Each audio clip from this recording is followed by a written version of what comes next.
Hey everybody, I'm gonna do some arcade pit challenge.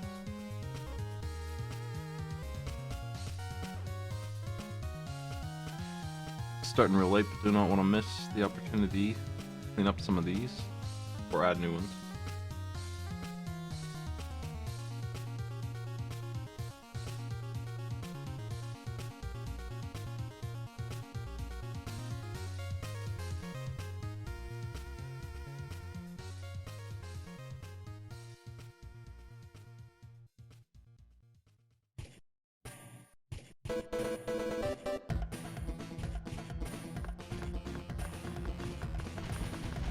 Hey, thank you.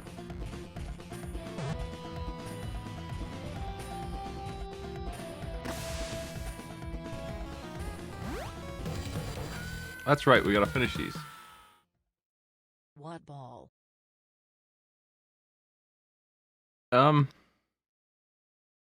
looking at making new icons too. I don't know if it's a good idea or not to make them in a certain way. Like here's one.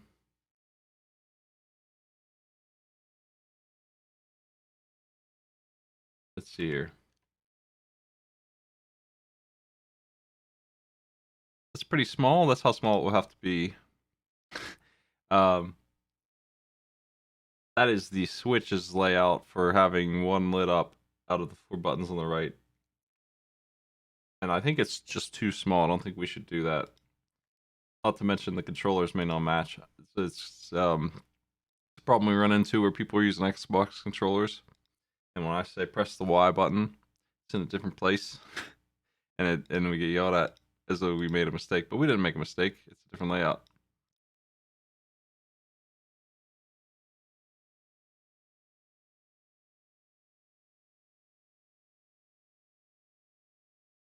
I made these though, which I think are okay.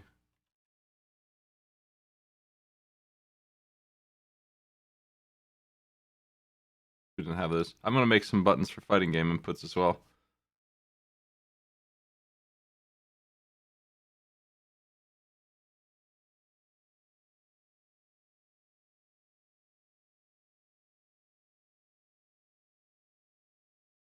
Let's see. Ending challenges. Gundam's done. We're gonna go. You know what? This is a thing I didn't know existed. Found out it existed. Want to look at it real quick.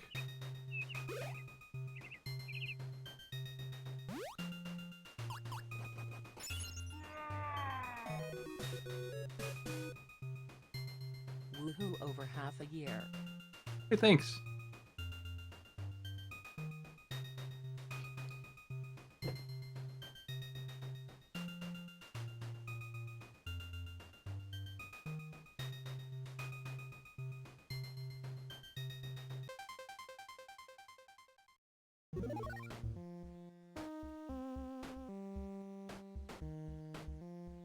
This is just Celeste. It's just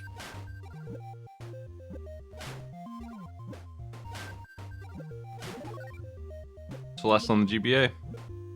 I don't know why the resolution is the way it is. That might be a thing here. It might just be my settings. I'm not sure.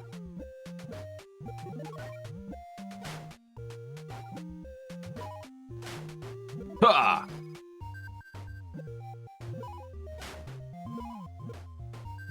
But yeah, somebody made a faithful Pico 8 remake homebrew of the GBA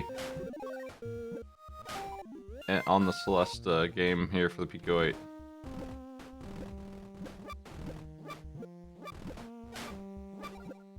I don't think we can use it, really. Maybe.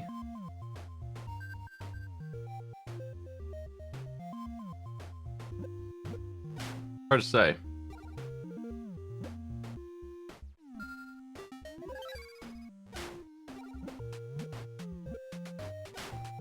I don't know if we should or not. I saw it and I grabbed it because I thought it would be interesting to look at.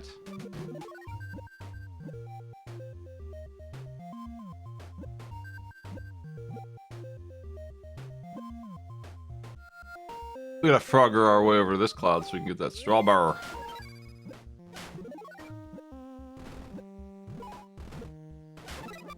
Heckin' love Celeste. What a good game. But it is kind of tough to pick up and play.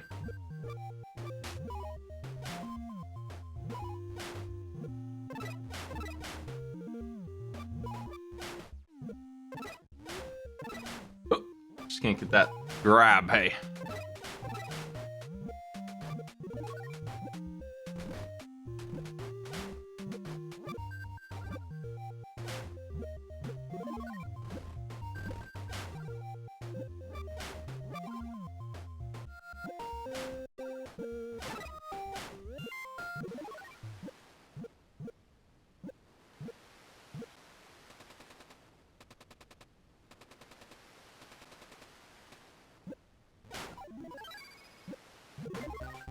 Sumari is in there. I think, Sumari is actually okay. It's obviously a shitty bootleg ROM hack thing, but, it's not as bad as Battletoads. In practical terms, our success rate for Battletoads is worse, I guarantee it. Like, it's not the worst game in there, it's just in there.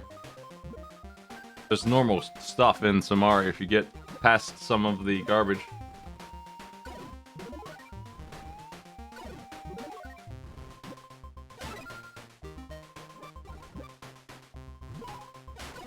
Oof.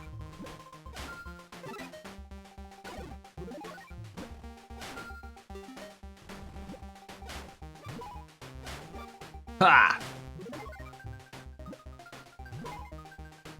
Yeah, I feel like we could probably use this. I hate the resolution. I feel like they have so much screen space that they could just double it. I don't know why they didn't do that.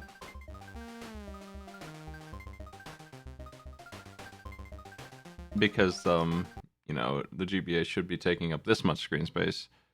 I guess they ran out of vertical space. So they couldn't actually do that. They don't have as much space as it appeared because the GBA's actual screen size is this, where there is some bars at the top and bottom.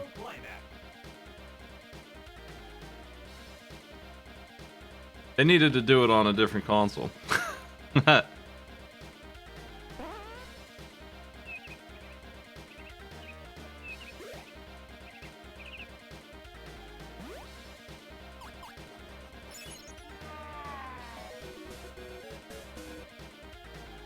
You better get those strawberries. They're going out of season soon.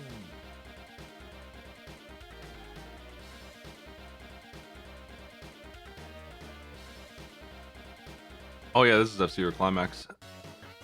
We saw some of this last week. It's new. New things, because we have a little bit of a bias towards things that haven't been seen yet, tend to show up on the show fast. So we did see it already. I don't know if anyone knew it was a team battle, so I wasn't too worried about telling them the exact controls, but you can do this. You can do this. Yeah, you can do this. It's a break, but it's also a jump to the left or right. It's super good. You lose a little bit of speed, but you get so much control by being able to do that. You can hit those walls. It's like the F-Zero feature that I used to say, you know what, this is great. 2 laps to go. You've got a new booster. The one thing this game does that I don't really like is it has like 15 kinds of boosters. It's got boost, boost, fire, super boost, and kill boost, and a whole bunch of other ones that you can use. And that just makes it complicated to explain to people. It's too many mechanics. I should keep it a little simpler than that. Alright, Stingray, what are you doing?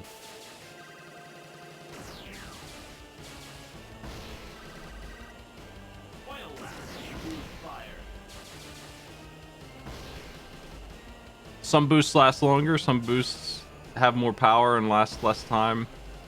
Some of them take more health and last a really long time and do great, You're holding which is a the one I want.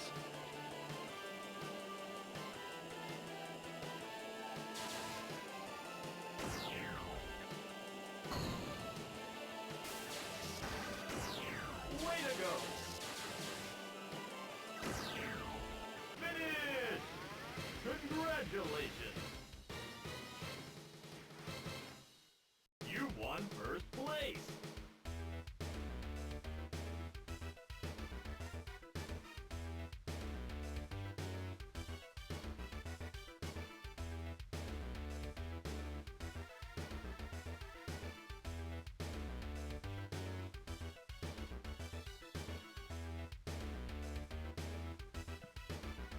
I only loaded this game up to look at the GBA res compared to Celeste I was just playing. Which, you know, is tiny. They don't have access to use all of the vertical space. And they certainly don't use all the horizontal space.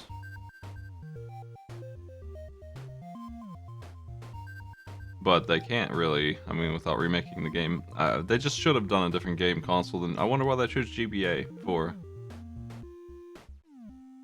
I didn't know this existed, I just found it recently, so...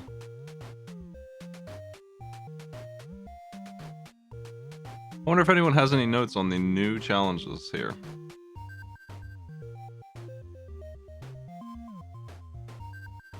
No, it looks like my challenge tester crew hasn't jumped on Mario Golf or Mercs. Those are the two games I put in there.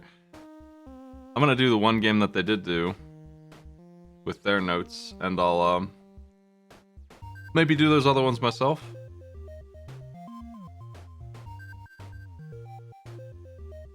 I'm gonna do Goemon now and get it done. There's a couple of Goemon games that I think we should look at. The SNES ones are Nick Arcade classics, and none of them are on the show.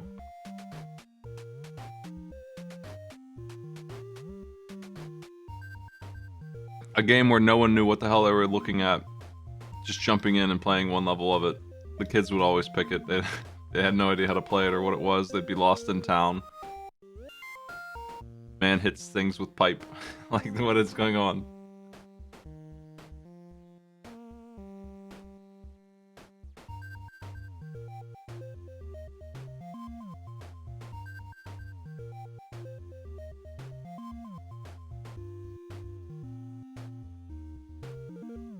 Yeah, they'd pick ActRaiser, they'd pick shit like that. They didn't know what it was. They thought it looked cool, and then they find out it's unplayable.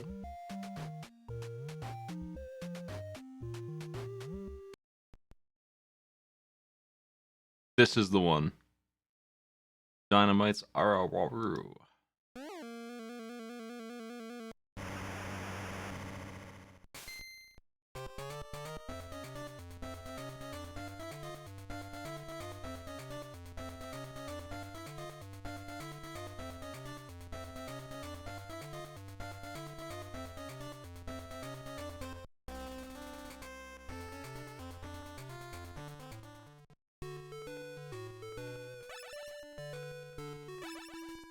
I'm a little on the fence about this game as a whole. Like, it's super untranslated and like confusing to play. I don't know if we should use this one or not. It seems like people who tested it out liked it. Most of the people who test it, they just strictly test the challenges and they don't as a whole write, you know what, we don't know if this game works. Out of the Goemon games, ones like this that are super hard to pull over into an American audience, I'm a little on the fence about right out the gate. Like,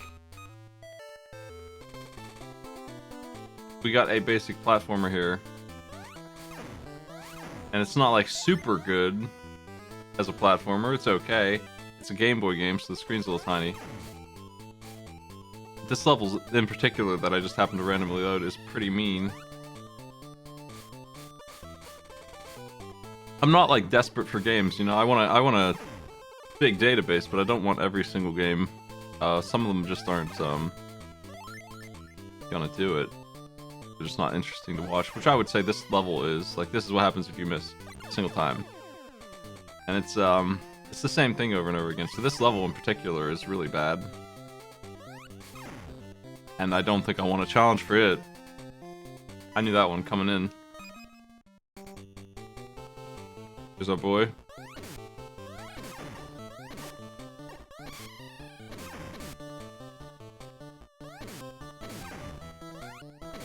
I think as far as Goemon goes, we can get cleaner games out of this series that are translated and make a little bit more sense.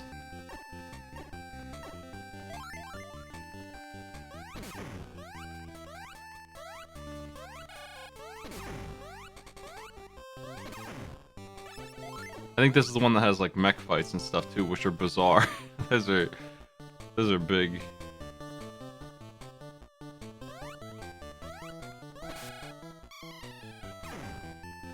I think we have plenty of game choices to go yet.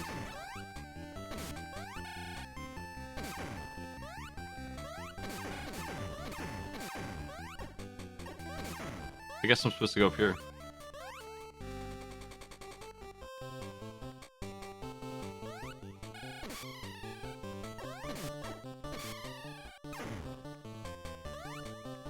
Can't use Super Scope games.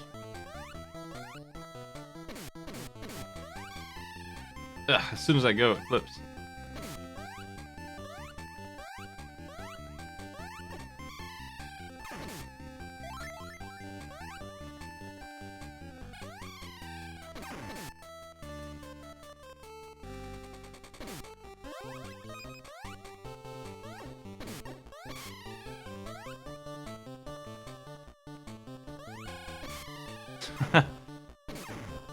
I just feel like there's not a whole lot you can do except for push left and carry on. There's not, as far as platforming goes, much of interest here. The stages are also really long. I think I, in practice, do not want this game. Which is part of why I put it on the list for other people to play. I wanted to see if anyone else had the same thought, but mostly the thoughts they had are just, does this challenge work? So I didn't get that kind of input.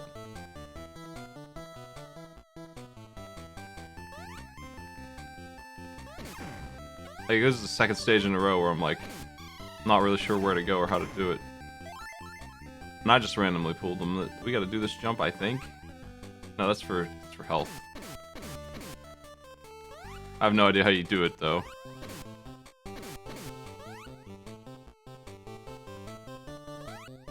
Were you excited because you saw Goemon or because you saw Goemon? He shows Rashi, Dynamite's Arawaru. Carrot! Shit.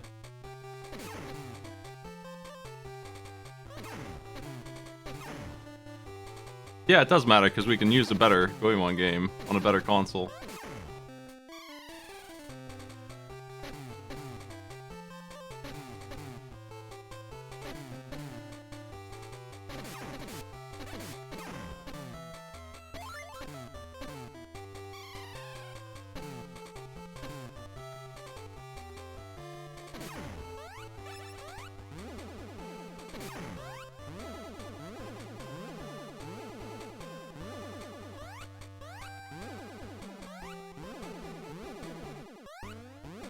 In video games, springs only work if you jump on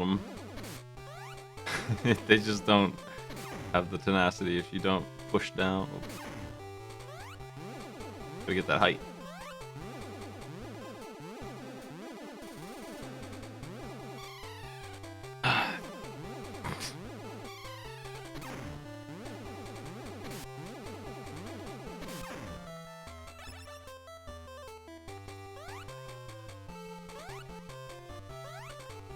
There's none. In a Mystical Ninja, we don't have a single one. At the moment. Maybe later. No one's done it.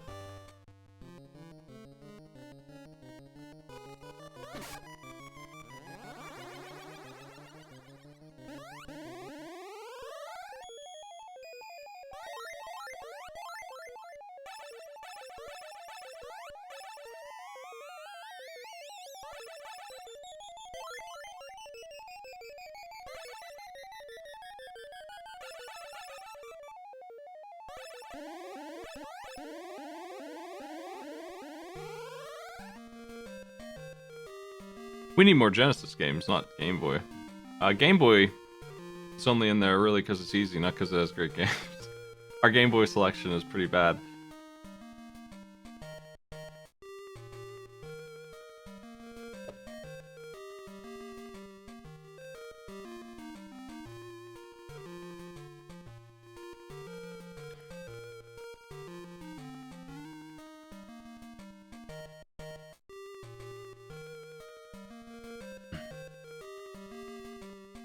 We have 60 SNES games, 135 NES games, 31 Genesis games, 16 GBA, and 17 Game Boy.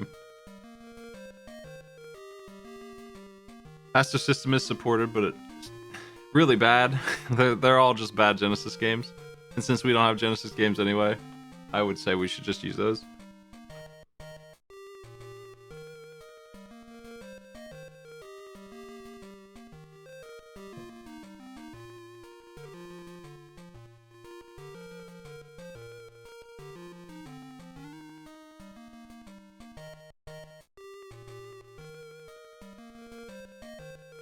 I'm not sure how this game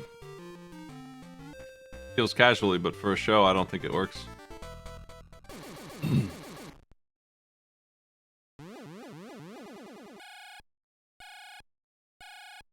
Hello.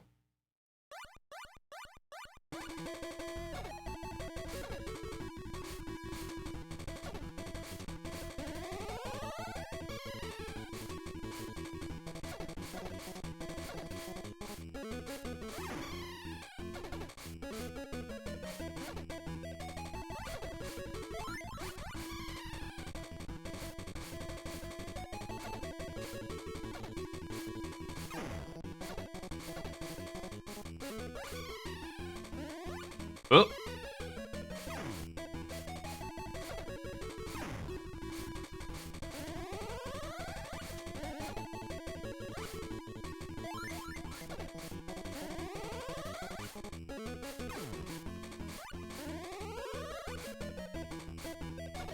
That's extremely the Taito bubble bobble sound that they're playing when I get grabbed.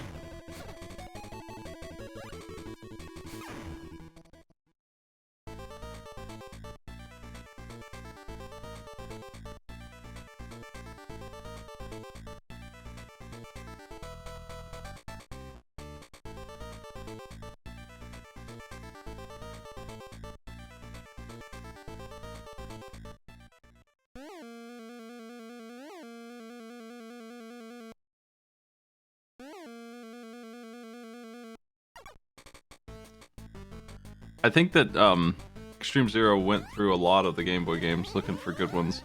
And let me tell you what ones we have here that would be good. Allegedly.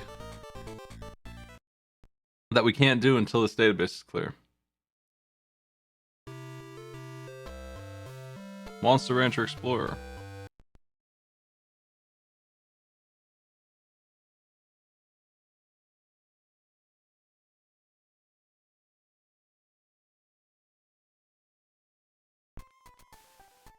Buzz Loop.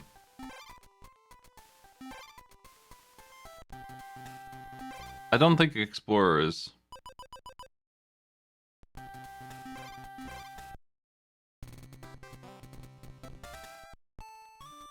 I'm familiar with this game, I've seen it in different things.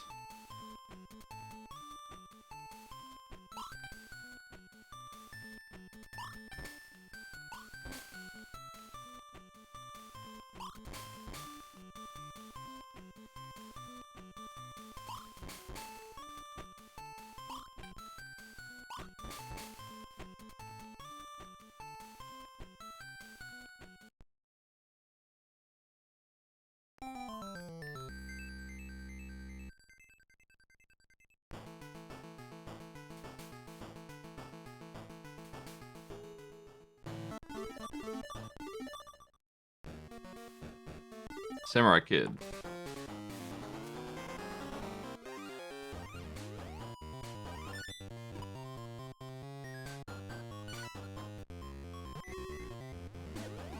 There's also a bunch of homebrew games that I would take. There are definitely popular Game Boy games, for example, that are okay for my show, just ready to go.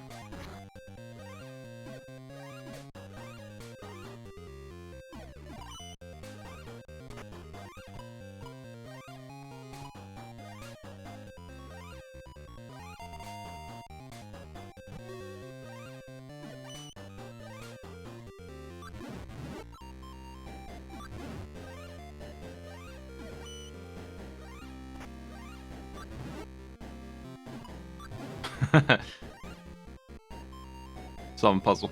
Anyway, now the real shit. Shantae. Link's Awakening. Oracle of Ages. And Oracle of Seasons. Wario Land 3. It's another translated game.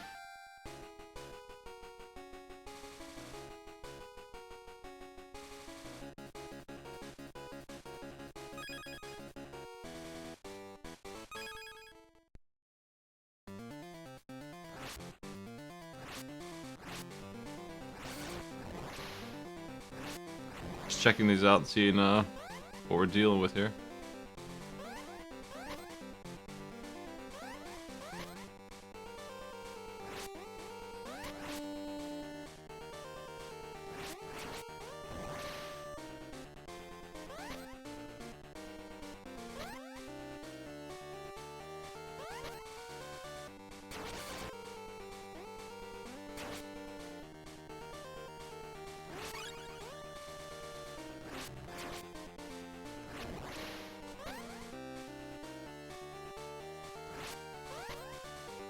I just finished playing Legend of Dragoon, so don't tell me about people who can fly and don't fly. They flew through the entire exit act where they just had to escape. They all fly. And they didn't do it all game long.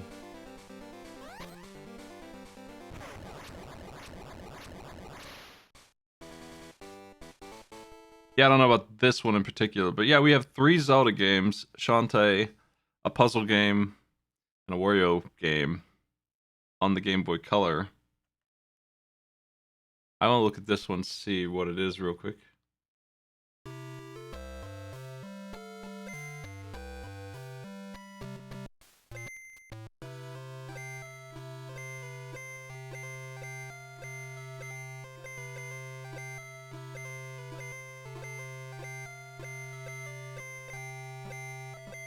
Sorry, no use being depressed.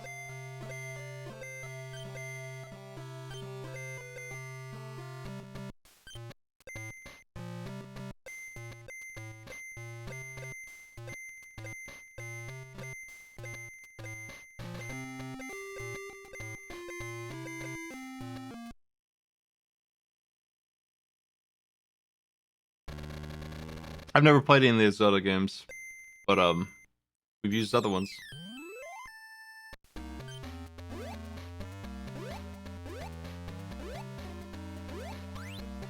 This is a game from the Genesis.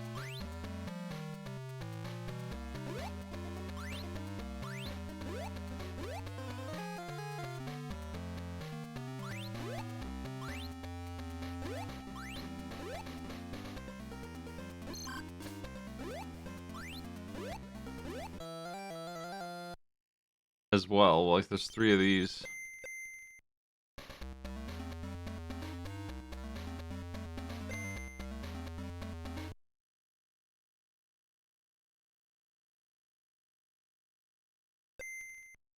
I do think that we probably have better versions of this than this one in particular.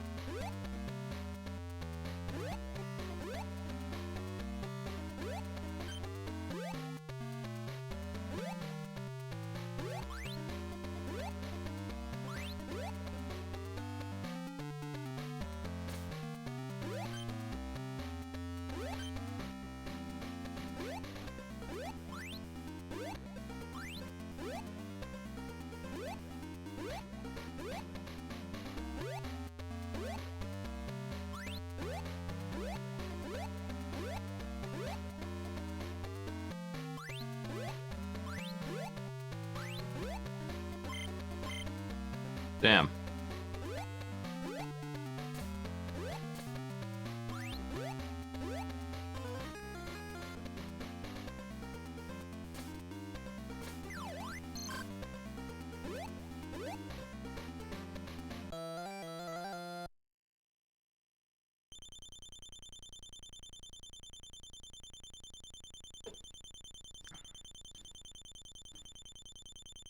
That's not all. We have a couple games. I think I've checked Kirby's Dream Land 2. Did I not want this for some reason? I feel like I didn't.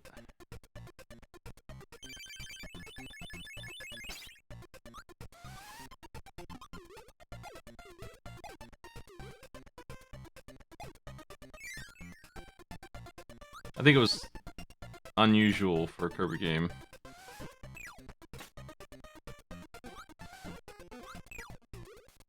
I just didn't delete it from my pile here. I have a bunch of other ones to check though.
I seem to have saves ready to load for some reason in this. Did I end up using it?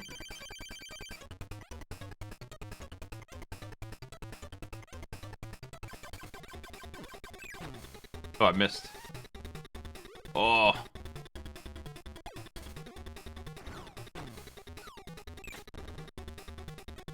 I'm supposed to get rid of the files because we don't want files we're not using take up space.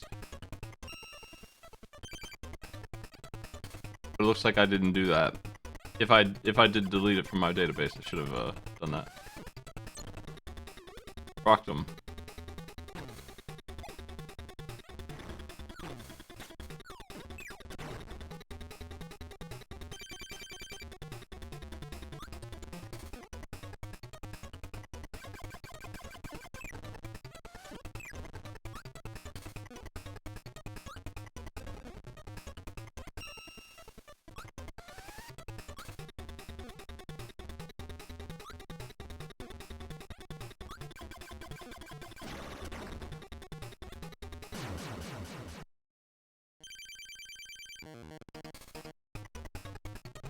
I'm gonna check.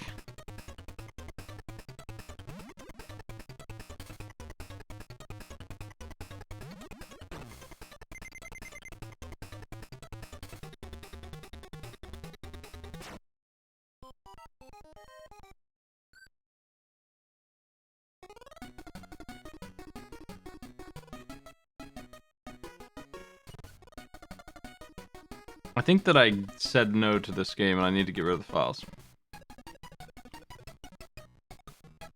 I think it was just too slow and it was too similar to the other Kirby games.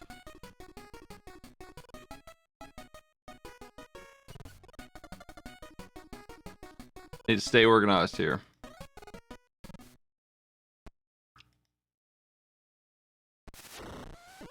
Same for this one.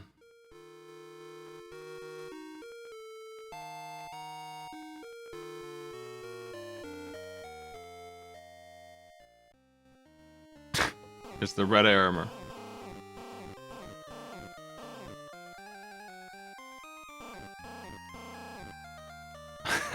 Just love this joke where three dudes run in one after the other with half of a message and die each one.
The only reason I'm making it anywhere in this is because I'm a Demon's Crest speedrunner level player. This game is too retro to play on the fly. And that's pretty obvious to me. This is stage 1.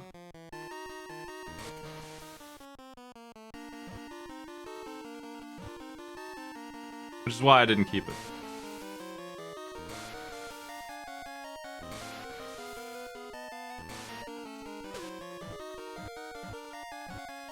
Not actually even sure where to go.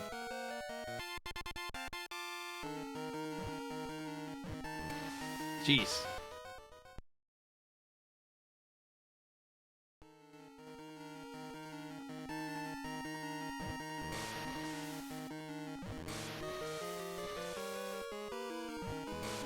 Well, that's not true. In Demon's Crest you can fly, so you go all over the place.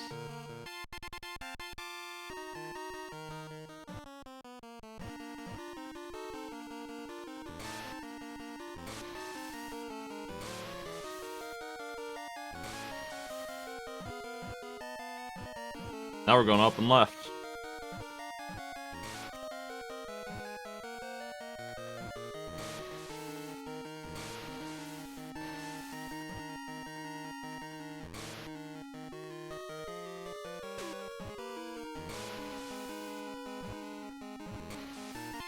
A lot of Demon's Crest is about going upwards because you can grab walls and climb.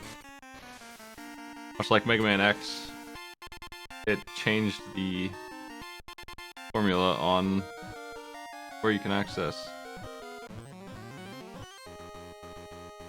Hey, fish.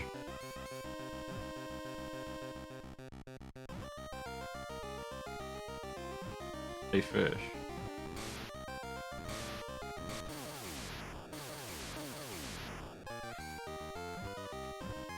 Hey, fish.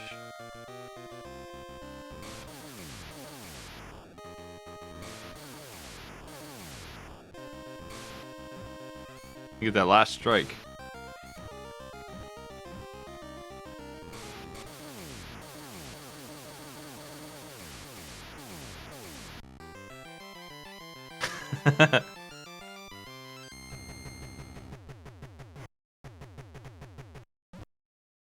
Yeah, these games are almost not really Metroidvanias, but they have some of that element. The SNES one definitely is. I would call it a Metroidvania, just outright. It just is. But mostly you can win at any time, which is unusual for Metroidvania. If you want the good ending, you have to go all over the place many times. Optimally, you'd be entering every stage like twice.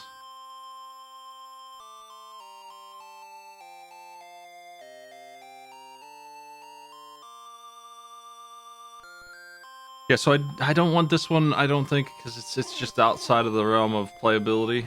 It's too hard. We already have the NES and the SNES one, and those are both also too hard, but I'm able to make them easier a little bit.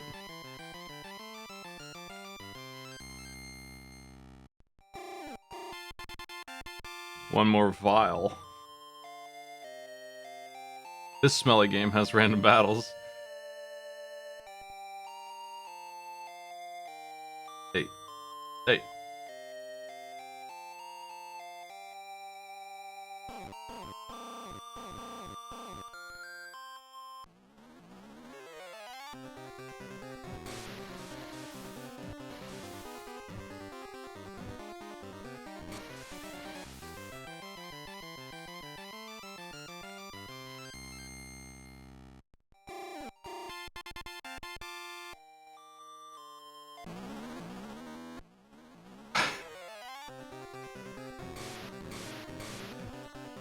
I'm just looking at a couple games and then might be doing graphics.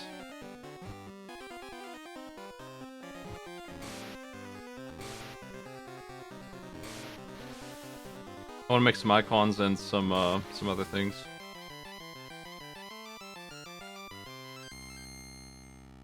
They need to be readable on the little blue DS. That's all that really matters.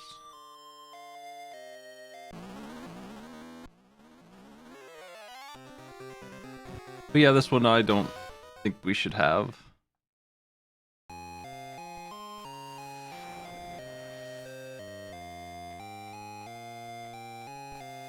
And yeah, we deleted the files for it, so I'm gonna get rid of this one as well.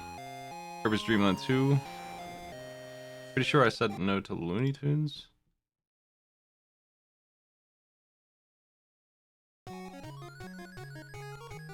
Hard to remember. I don't know why I kept the files for these if I didn't want to use them.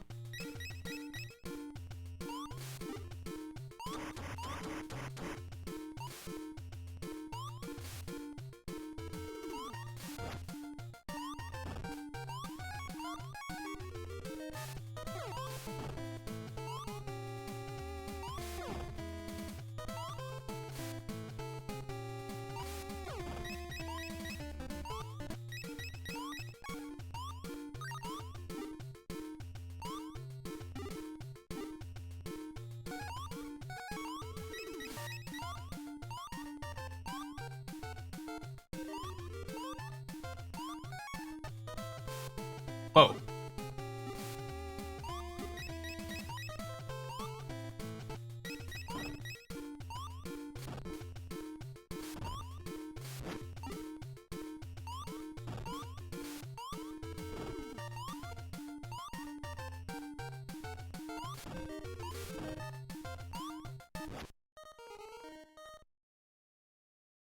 Bugs Bunny birthday blowout.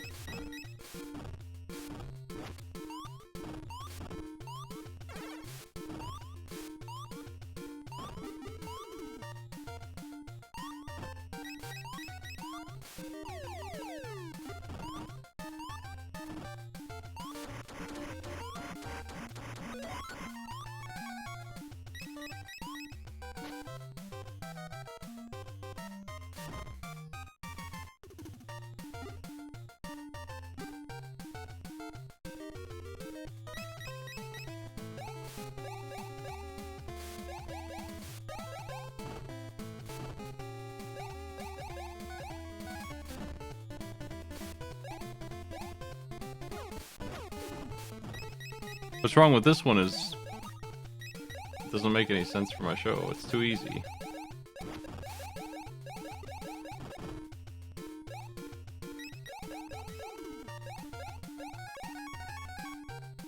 My show is too hard. So we need easy stuff. But we don't want stuff that you can't fail.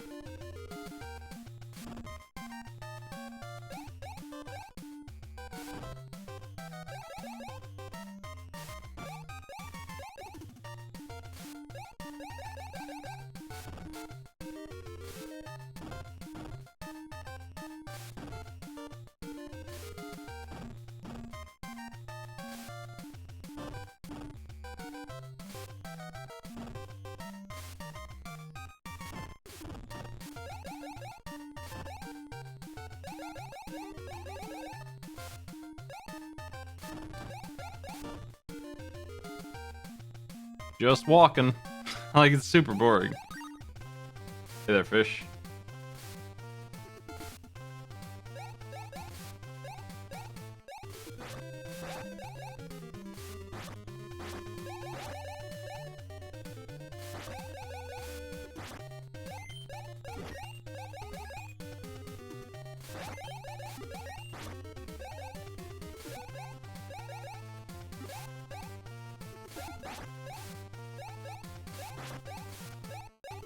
Nearly all of the game is not anything but an empty field that you just walk straight right across and you don't really have to stop ever.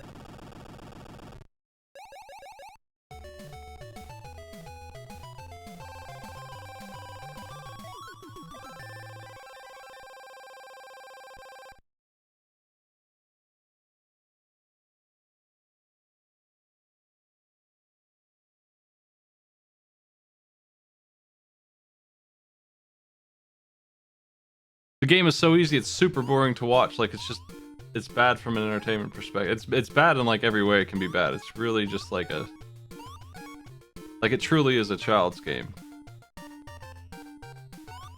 It's just like there's nothing going on right now. Look at this bonus round. There's only one object on screen at a time. This is the stuff I'm talking about. You can tell it's designed for like 6-year-olds, right? Like, you might be able to make it hard, but it will suck. You're really gonna have to screw it up.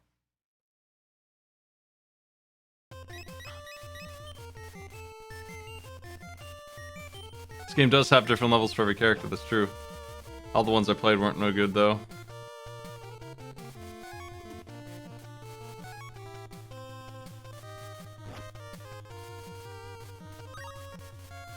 Here I am holding right and flapping a bit.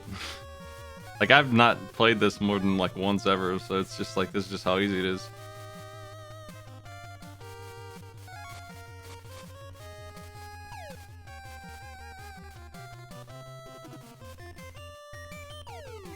This bird is so fast, man. Bird's cruising. Even if I screw up, I still don't get caught. It's just that's just how it is.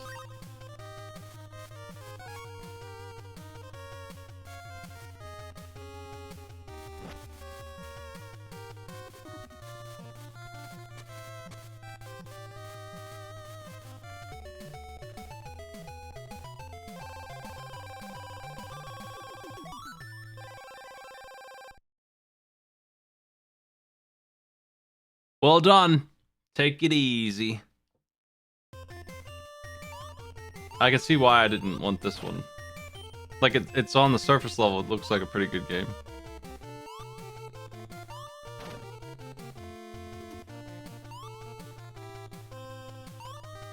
But, it's just not an interesting game for me. Hey there, pig. And it's shmup time, which I got this far and I'm like, okay. I don't think I got too much further than this.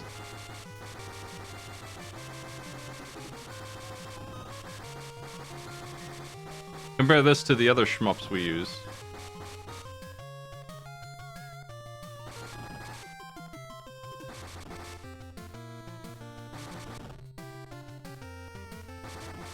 I'm gonna stop shooting and see if I survive. Because the hardest thing you can usually do in a shmup is pacifist challenge.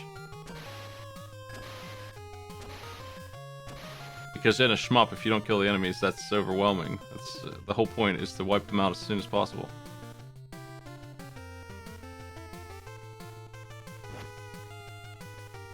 Bigger hitbox than I thought.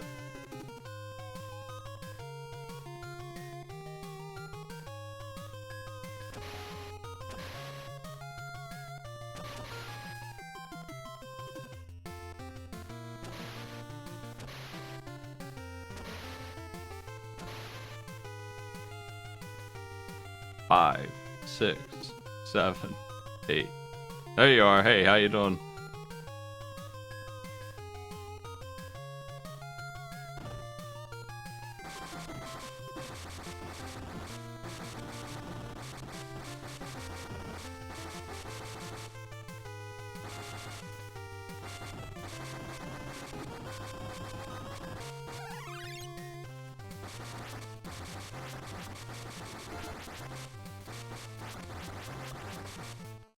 Homing forks.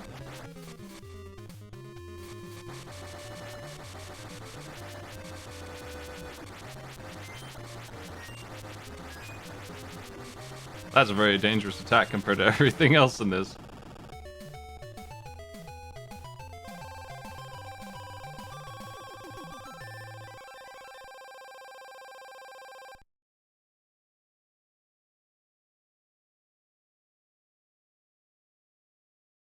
We have like 10 shmups.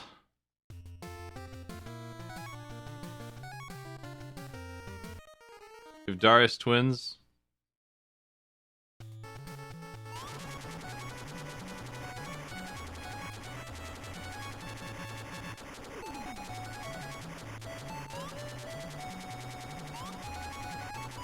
a whole bunch of shmups on the NES.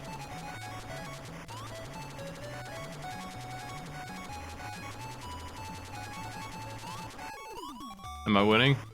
That was so big.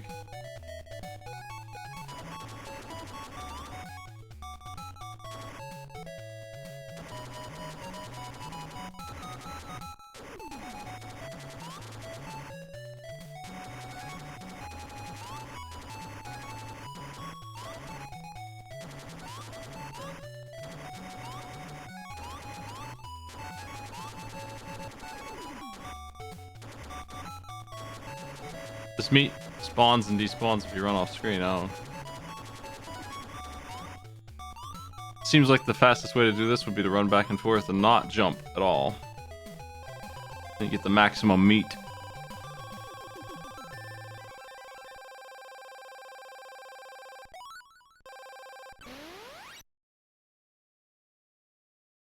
Take it easy. I choose this one. Oh yeah, that's what he wants, right? He loves meat. 2 Tazes? What?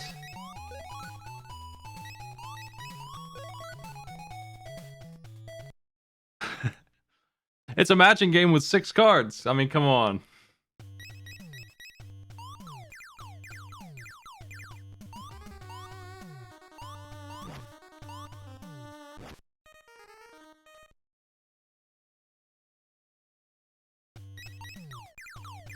Okay, that's not putting it, that is just saying go right. Oh, confused.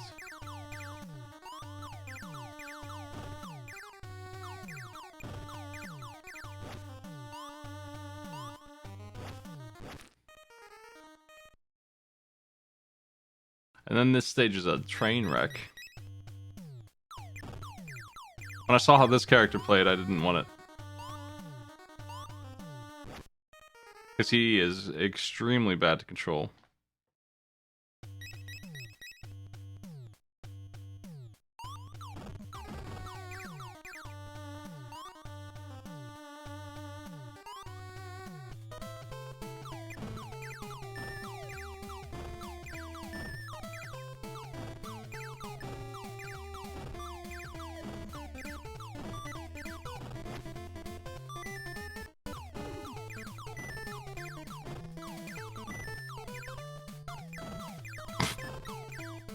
We beat the mummy.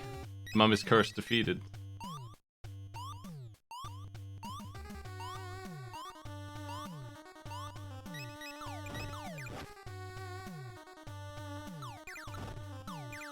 You cannot move while you're doing this dance of stars.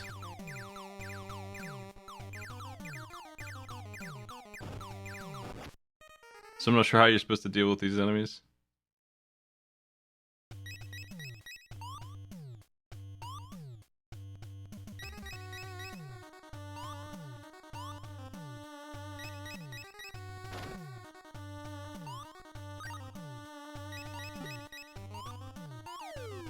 Why is he here?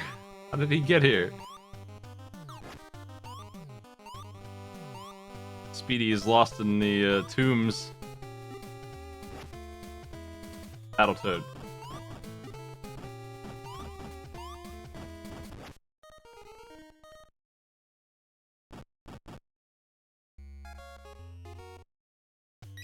Yeah.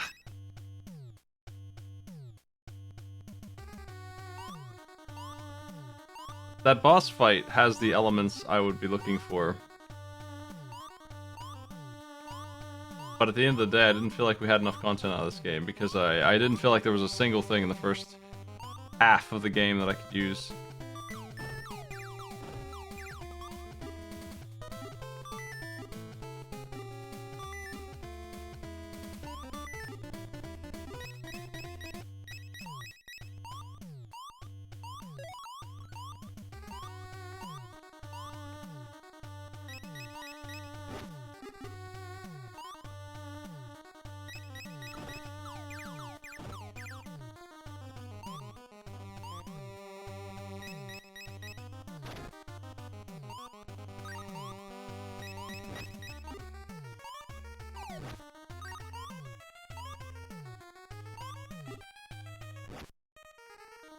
This is that Doki Doki Panic stage in terms of controllability.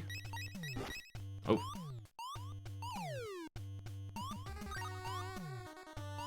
I don't know why this one's the level that has to go on and on. The one that's the least playable.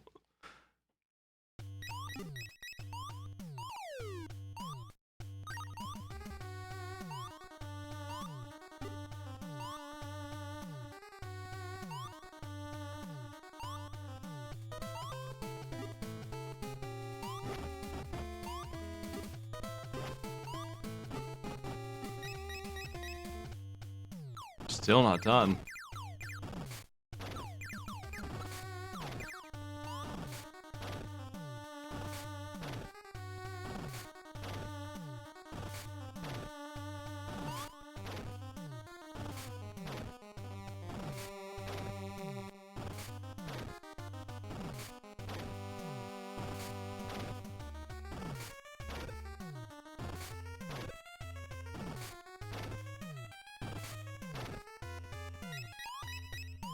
What on earth?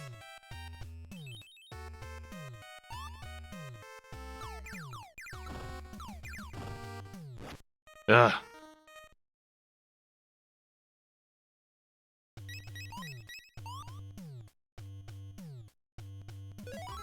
I wonder where that goes over there.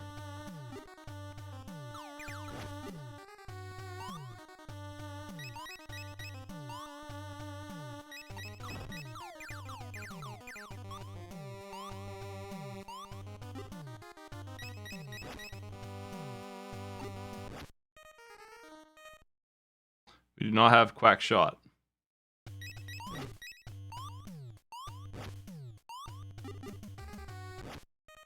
Not gonna make it through with the number of lives I have. It's just eternal, and it's honestly untouchable shit. Like they really go nuts here. I don't know why. They went from one end to the spectrum to the other. That's retro gaming. What is this dude? Hey there, Drac. What are you? You seem a little lost, my man. You invading Egypt, or what are you doing?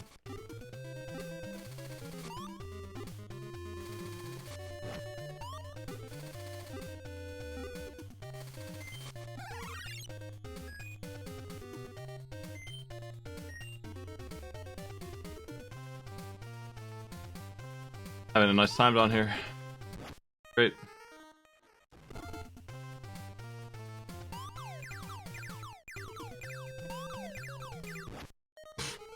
Better not use that attack. That's just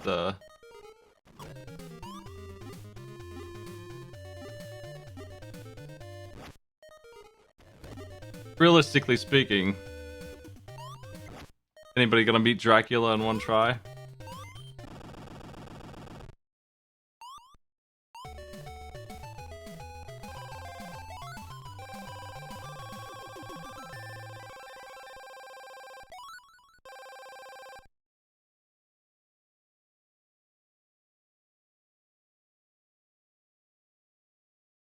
We can take it easy now that that's well done. Oh no! More bonus.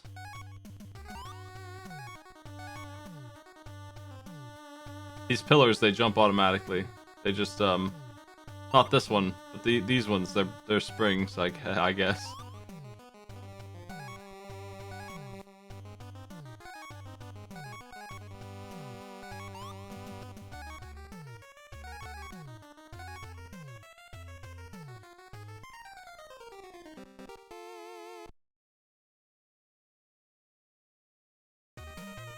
There's no way this is gonna be good.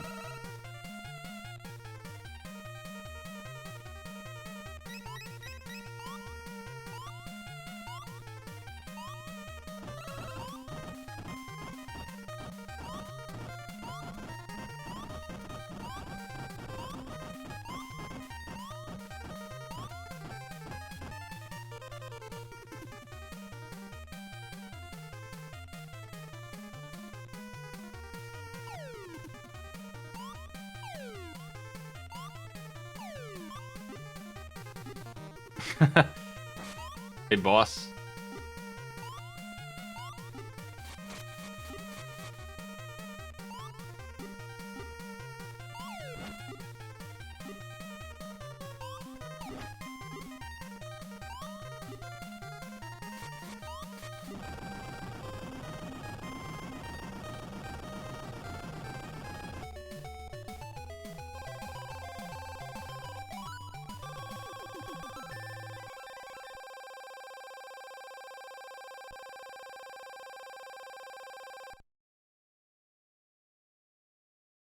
Take it easy. Here comes hell.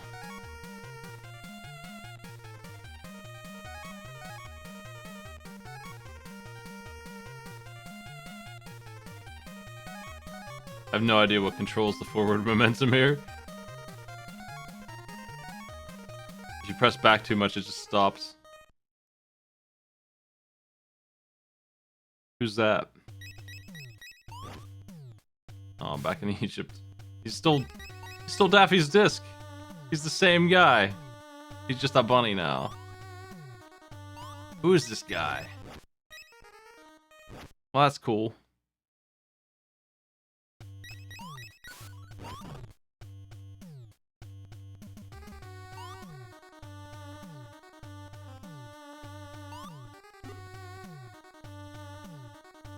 Honestly, I feel like what we have here is, if it wasn't a portable game, I would say a baby game that has random hard stages for Blockbuster's supervision.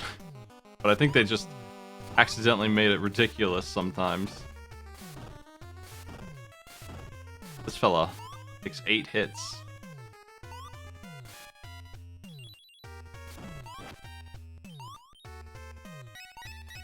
There's no rhyme or reason to the stage design sometimes. Oh, how was Freedom Planet 2, by the way?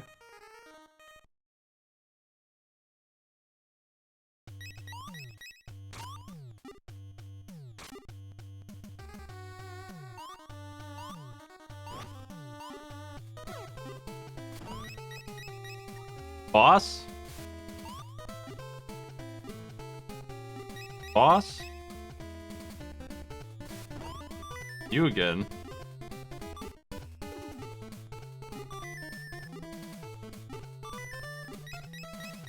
Boss? Yeah, the real boss is here.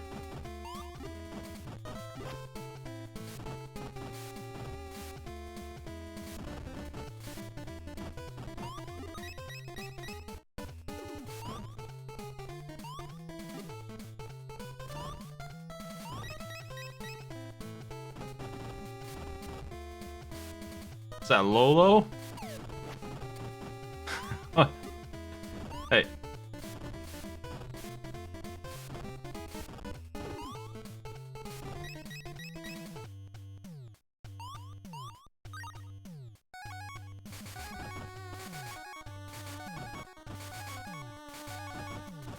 I love Sonic. Whoop. No, I don't. That's a lie. Hey.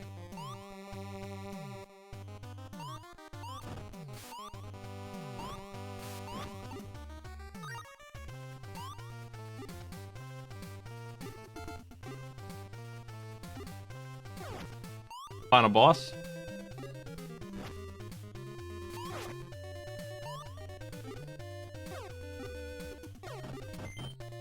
Oh, he's mad. Hats off.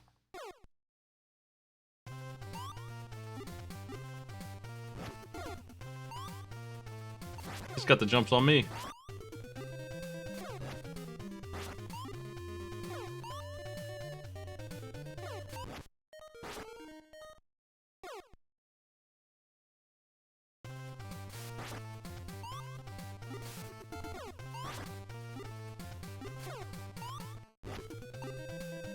When your frisbee goes, it goes forever. It just come back forever.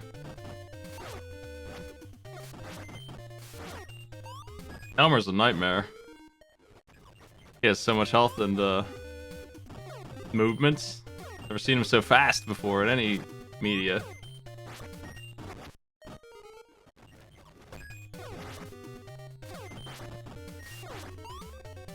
Really just gonna have to master him and beat him.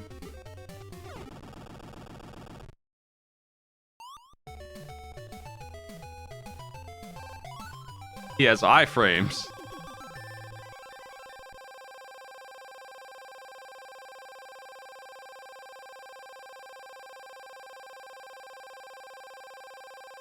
I think that's the end of the game, though.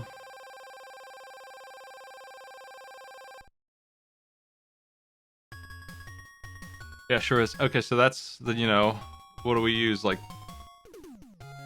theoretically, I could have 3 challenges out of this that I think would be okay. And one of them would be super hard Elmer Fuddboy.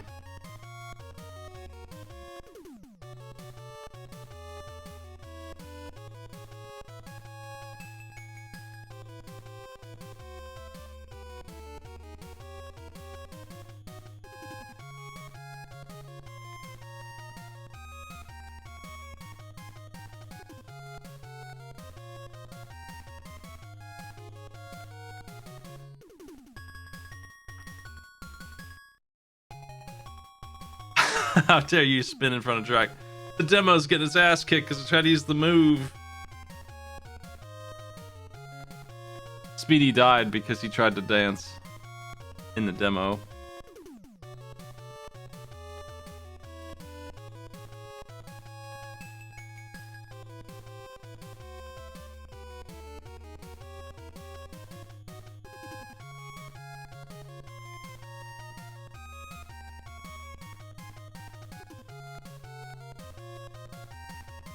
Here's a couple people who weren't in the game.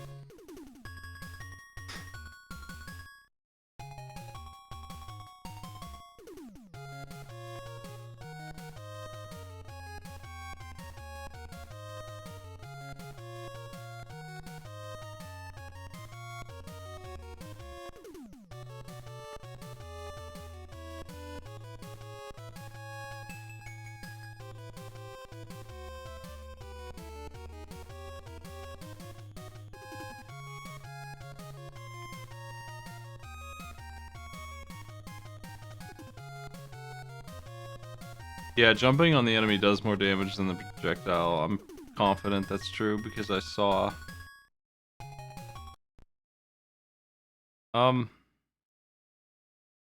These are in the games done for challenges. Does that mean that there were submissions for them? Did I already delete the Croc challenges? Trying to figure out what I've done here.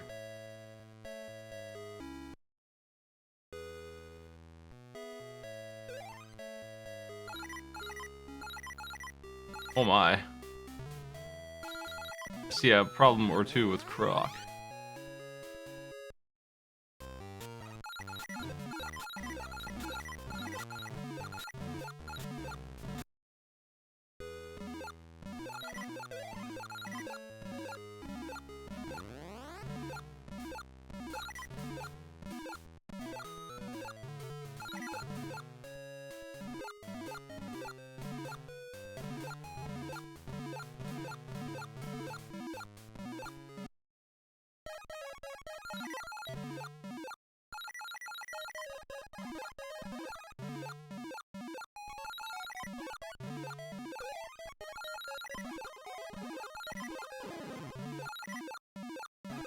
This is my first experience with Croc. I've never even seen it before. This is it, right? This is the legend himself.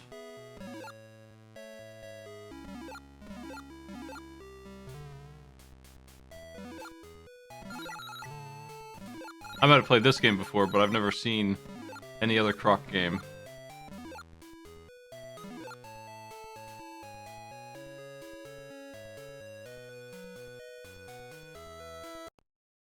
Bubble Ghost.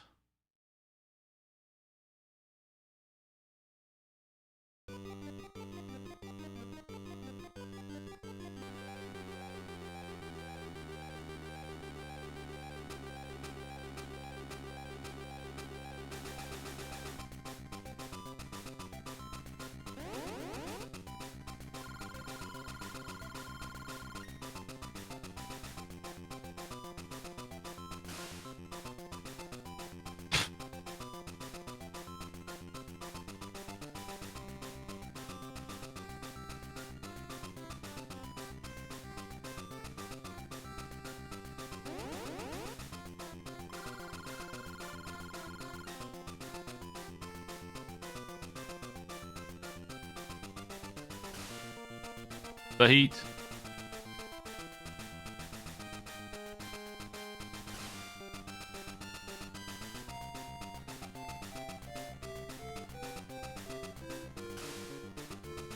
Guess we gotta turn the candle off just completely. Candle's brutal.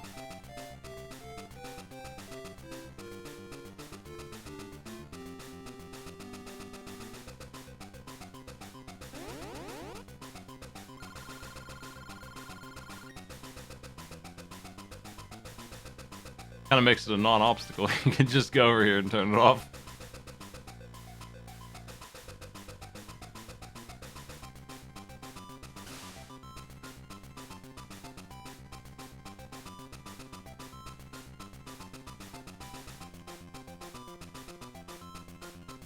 Meh.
Yeah, I didn't want to use this one either. I'm just making sure I got rid of these saves for some of these here. Didn't think Shadow here, Ninja Gaiden Shadow, was fast enough. But I still have the saves for it open. Gotta make sure I get rid of those.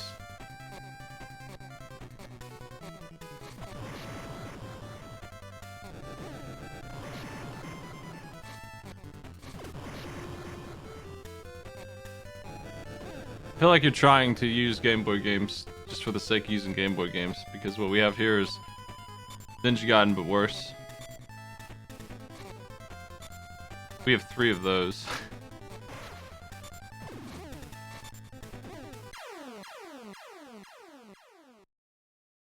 This game is very slow. This game has a highlight of all the Game Boy problems. Look at the run speed. The scroll rate, just the number of enemies on screen. The things you have to do to win are deal with one enemy, and you've got it.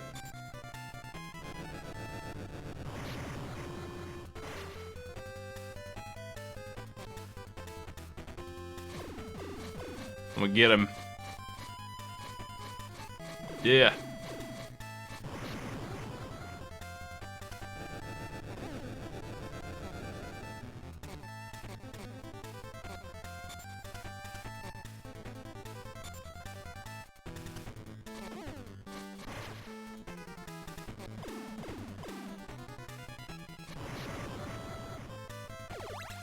I didn't want this one because it's boring.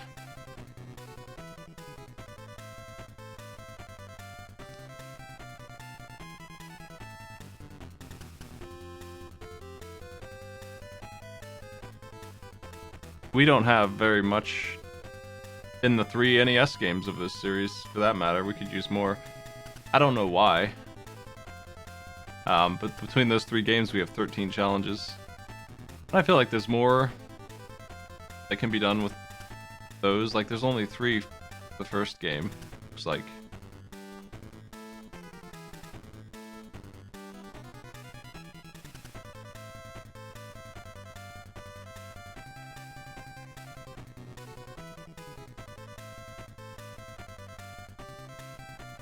Hey, that hard. They're cheap, is what they are. They just knock you down a pit for fun. You gotta be careful.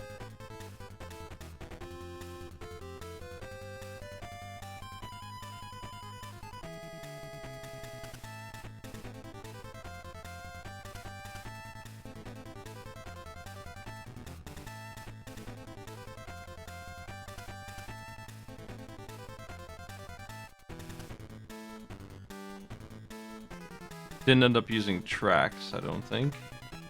Because that one also was too easy. I like that one. Like, I actually thought that was a cool game. But I couldn't find a place for it.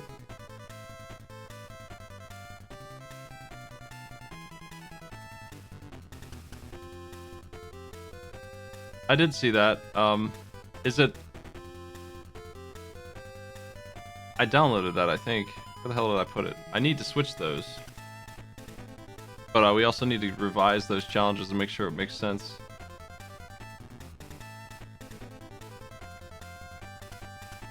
Don't know where I put that. I need that though.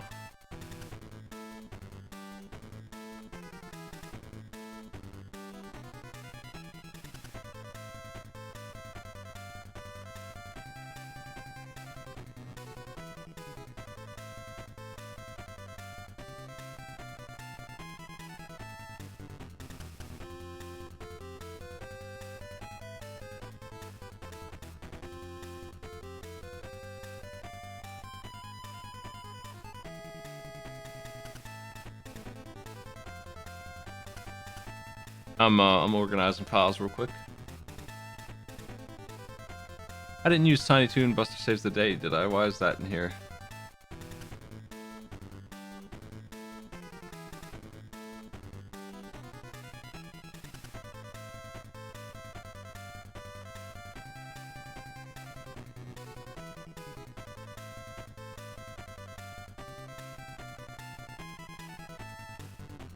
I think I made the mistake of moving saves in here before I was sure if I was going to use the game or not. And that's why they're in here.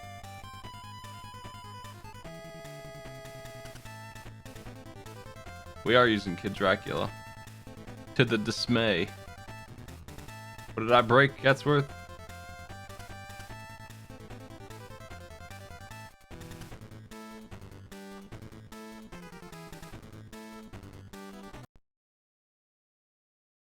Oh no.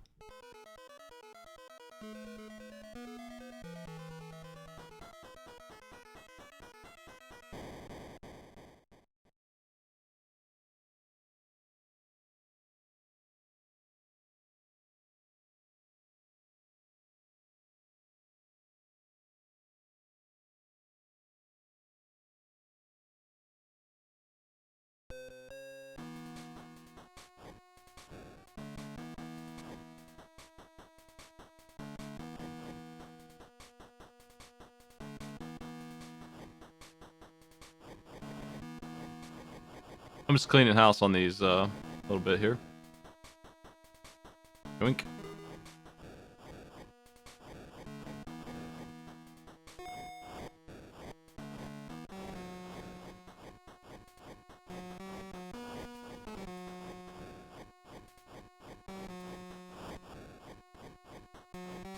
This is a PC Engine game. And the reason why I wouldn't use it for sure is because I'd rather just have the PC Engine version of it, which is colored and more featured. But it's a pretty Puso Grande kind of game. Anyway.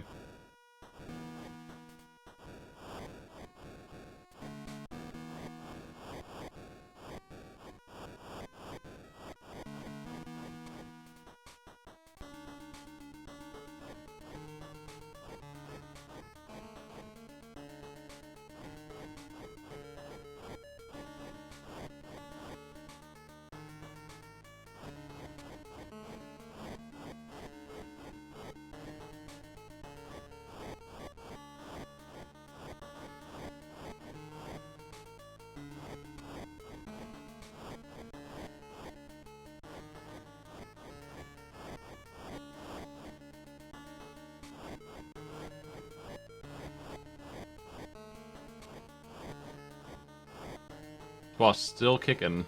There we go.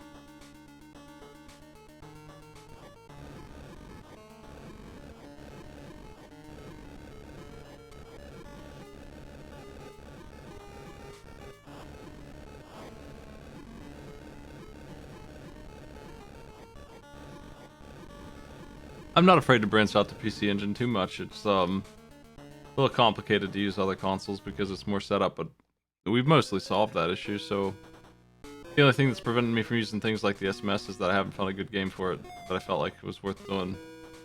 Sonic is the obvious choice for Game Gear games because they are different. I think they aren't very good, but I had them and I can compare them to the real Sonic games. Not a whole lot in that library that impresses me too much. Usually it's just worse versions of what we already got.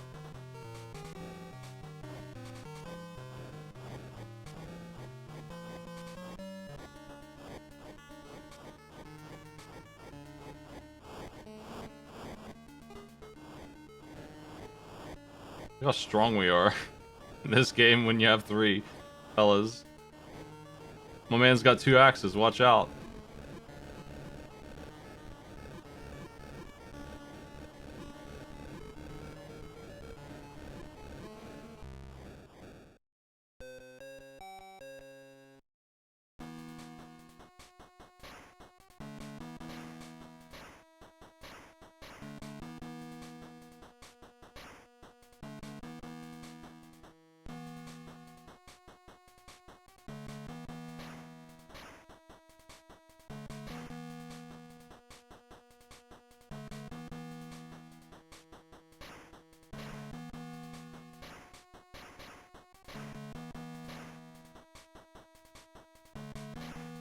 Where's the Konami GB collection?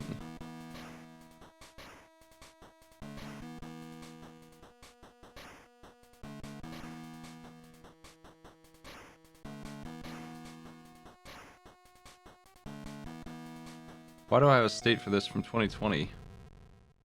Did I load it up and then decide not to use it? But I kept states for it. I probably should revise these and make sure we're good on these.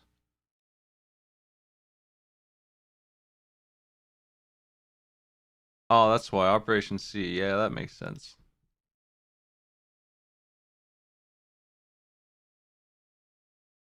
Probably should rename that. If I load this up, I mean, we did rename it. It's the save files that aren't named right, but that's fine. I just gotta remember not to delete those.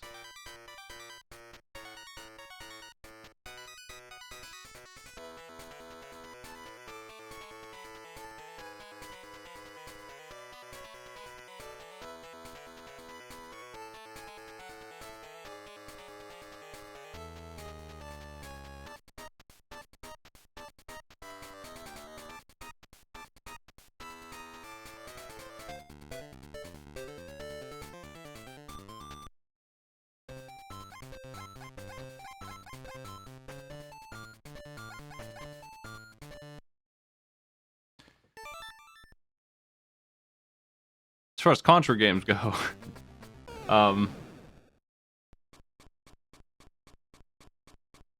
this isn't my favorite, but it's good enough. It's good enough for me. There's a lot of Contra type of games we could grab.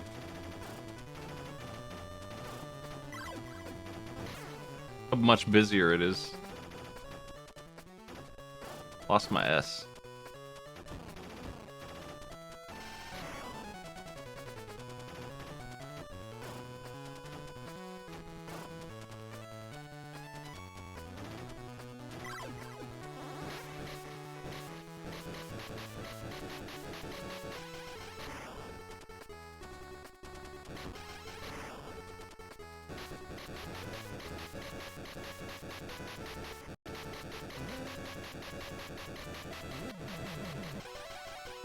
We have both Vector Man, and it's confusing. It's probably a game I shouldn't have, but we got him.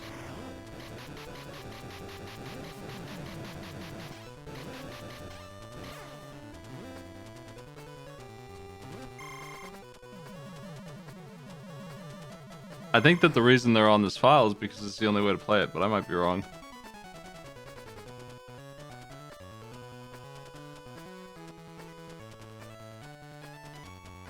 Okay, there are 7 more games in here. And they do not have save files for these ones. I don't know if I've looked at them or not. I don't recognize any of them, so the joke is on you. Oh.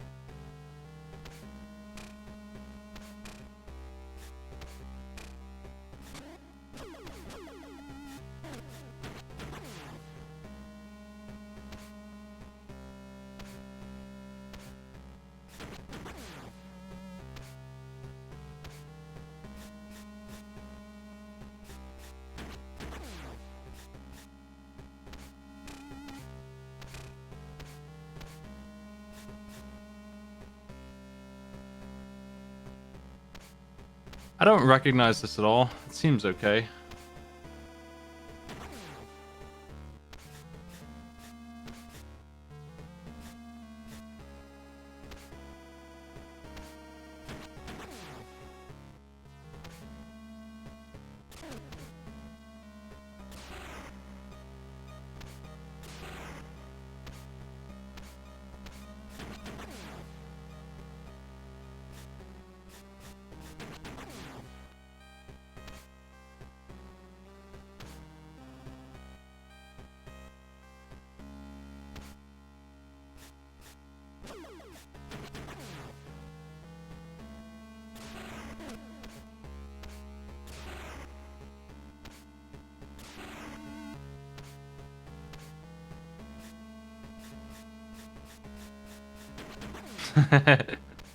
Got him.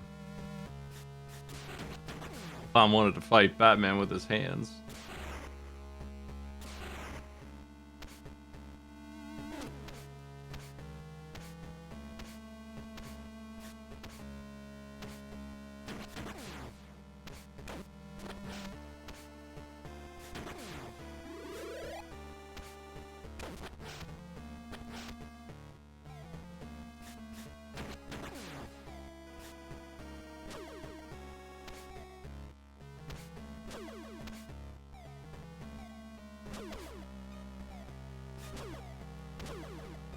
I feel like what I just ran through isn't a very good challenge, but this game seems like the kind of game that probably does have good challenges in it sometime.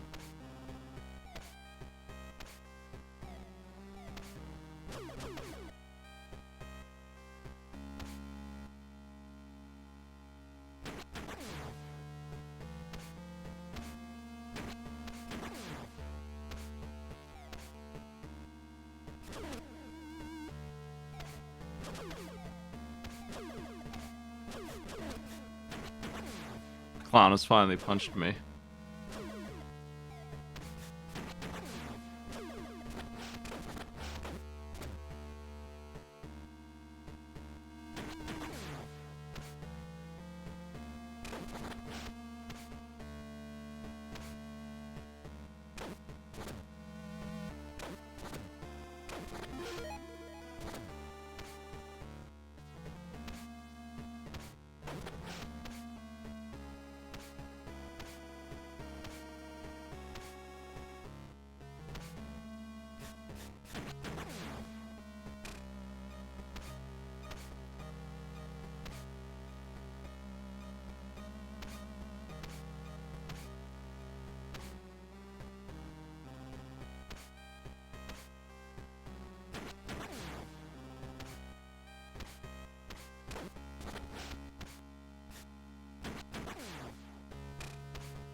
Trying to figure out my way. I guess I'm just going up.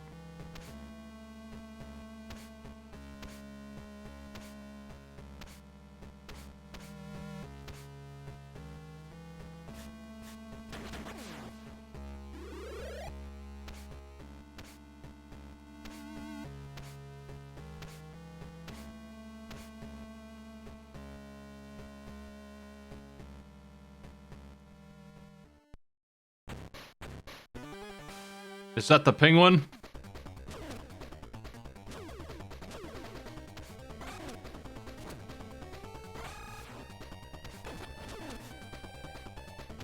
Holy shit, Joker's just unhittable, man.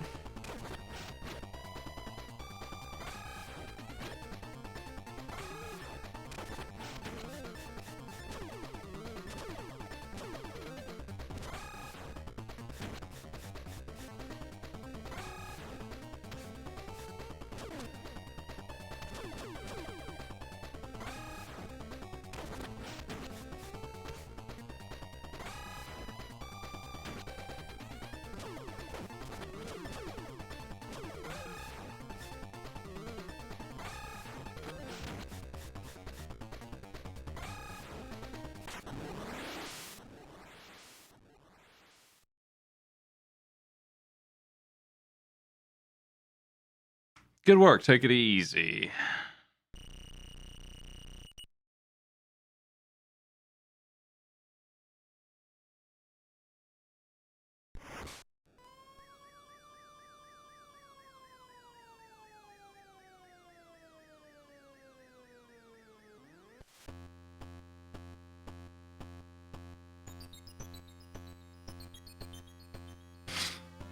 Famous Batman quote.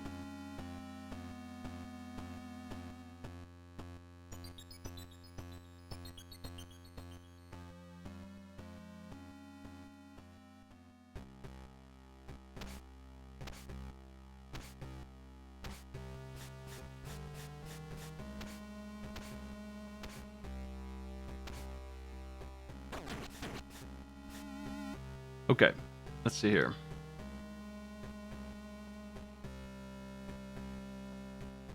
Doesn't look like this game's in the database. Did I check this and delete it?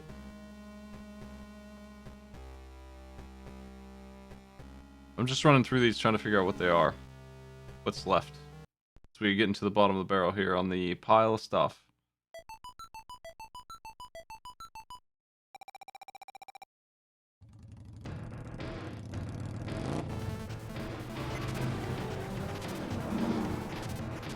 If you submitted challenges for these, they're not in there now. And I wouldn't have deleted it without looking at it. I don't think anyone else deletes challenges but me. Hopefully not. Wowzers. Thank you for the sub.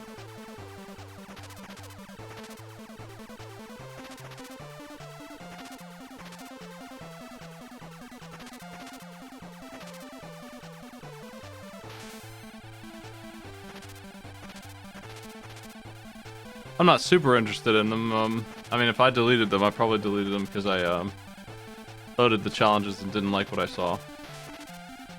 That first level seemed like it maybe has good stuff later, but I don't know that I would use any of what I did.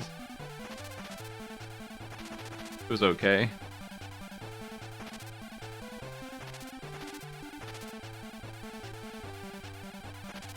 I can see why I might not want this one.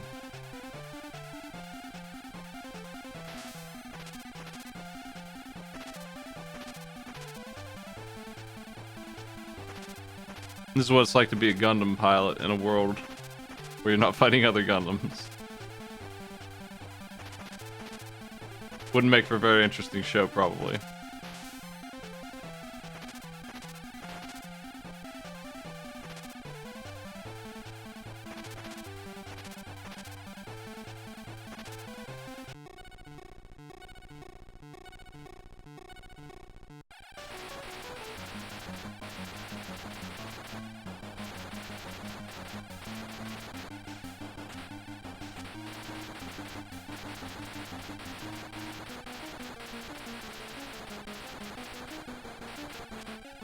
Not sure where to go during that part. I guess I go over there.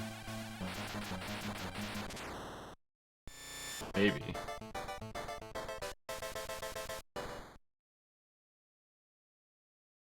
Time for E-Sparks.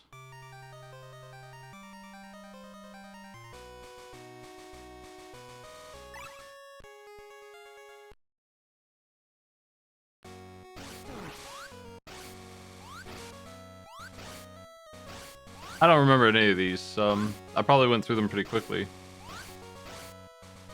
Is why. There are a ton of games like this on the NES that we haven't looked at. From The Willow to Rygar.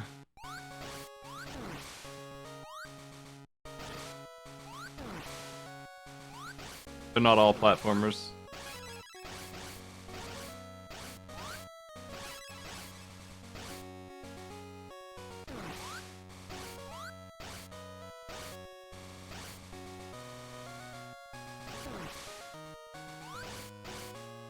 I don't see why we should use this one.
I lost my charge shot. I guess I only have one, even though I have to charge it, and I have to stand still while charging it. I only get the one.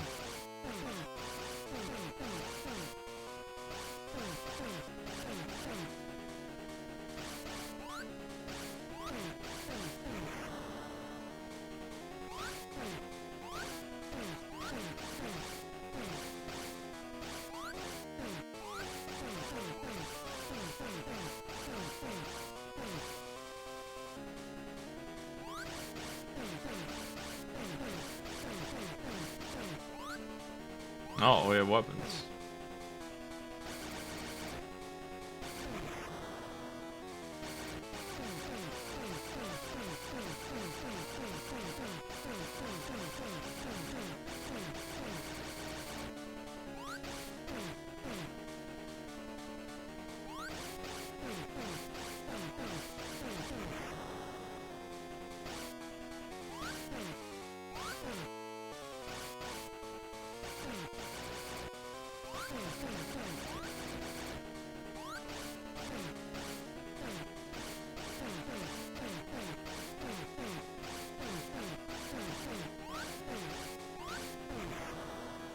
I'll stay up here.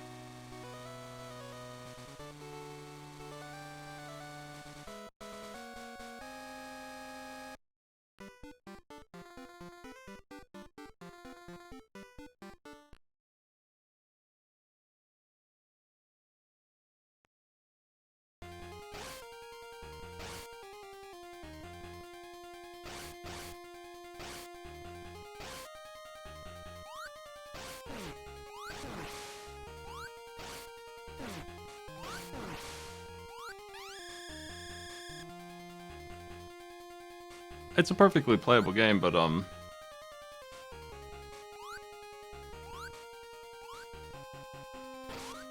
I know why I didn't want it.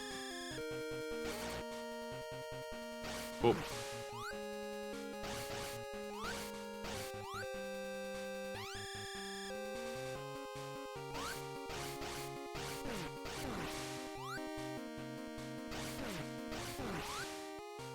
This is a common thing with Game Boy games.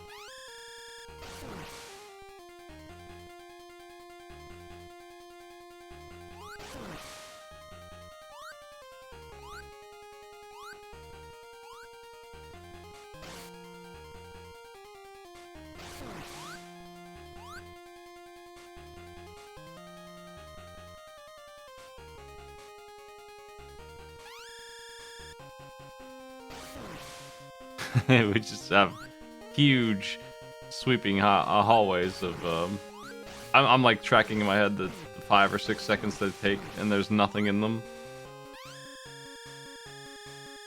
Just one enemy here, one Yoku block, one bat. That's the exit.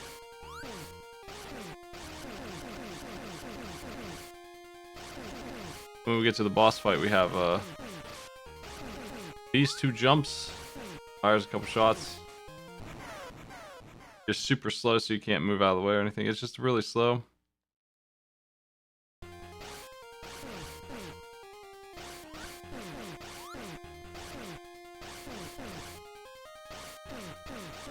It's like a Mega Man boss that only has like a Mega Man 1 boss. Like there's like Bomb Man levels of AI. It just doesn't have anything to it.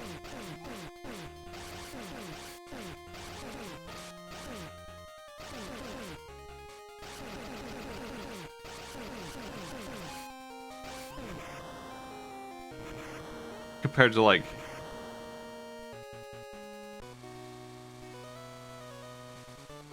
even by Mega Man 2, they honestly had more than one pattern. Quick Man jumps around in a very specific way.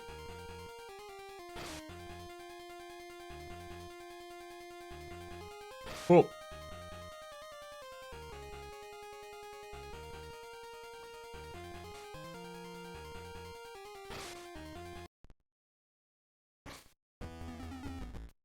Don't remember this. This is a beat 'em up, right?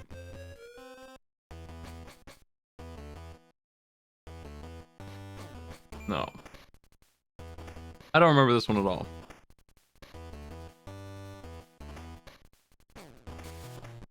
I think I did play all of these games, I just didn't like get rid of the files on them.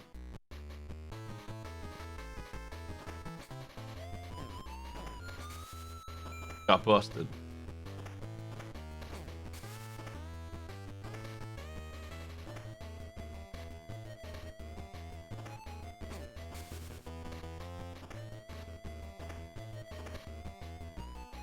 This is Return of the Ninja.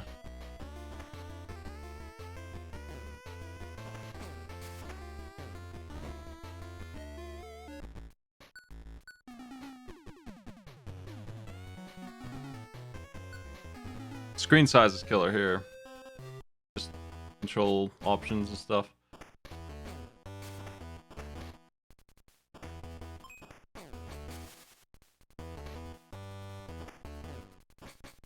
Hey, thank you. Working on it right now, sorta.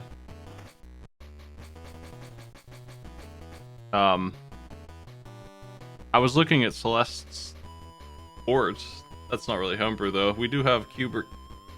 That's homebrew.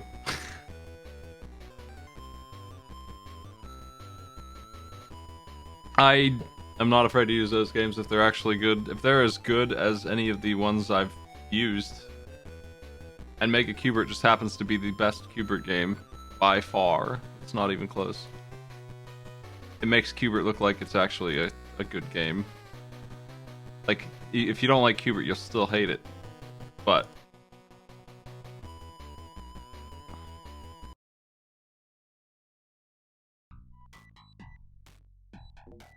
look at the speed of these Qberts. Unique tiles that do things other than just be change colored.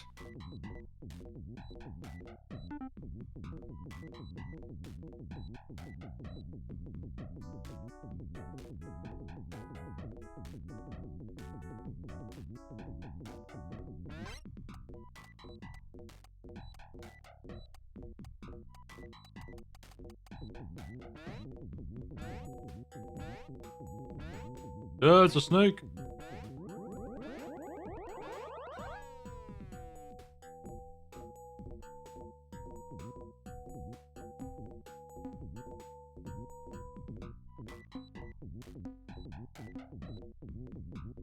That dude's messing up my squares. Classic dude.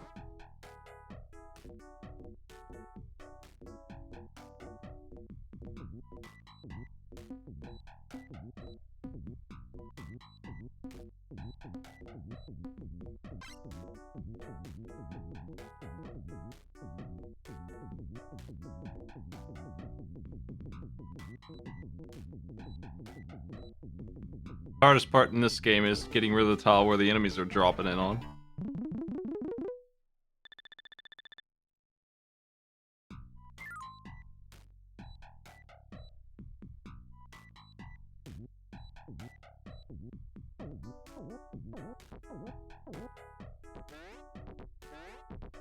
Well, I'm not currently looking to be a game dev. That's a lot of work. For not much reward, even if you're successful, honestly, unless you're booming. But if somebody makes a game that I like, I will use it. That's all I care about at the end of the day. I'm just looking for things that are good for the show. Mega Qbert is used because it's good. Because it's just good. I don't know what this one is that makes it so, it's Game Boy Color Mario Land. Why does it look like this? I don't know.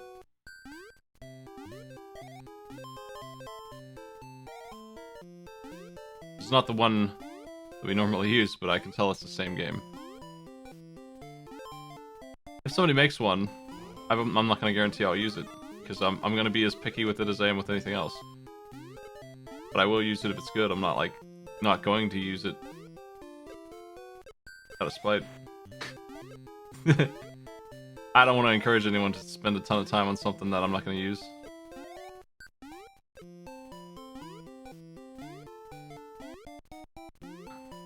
But I definitely will use any good game that comes across my table that I can pull off.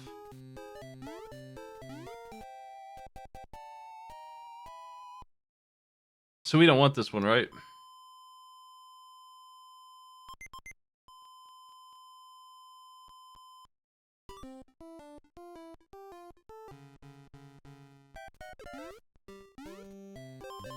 Yeah, this is the same game. I don't know that it feels worse. It's been a while since I played the original. I just have it in my files because they are very old files. We also have Mario Land 3, which I don't think I have in my... I think we didn't use this.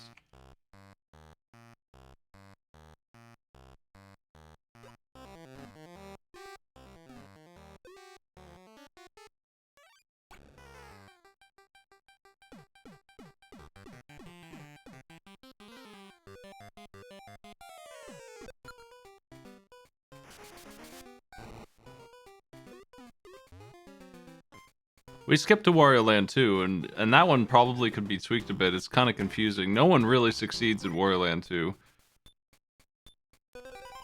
They don't know where to go. It's kind of a crapshoot for them. They don't know how the moves work. And that one was the first one that I felt like we might be able to use. I think that one needs tweaked or lightened up.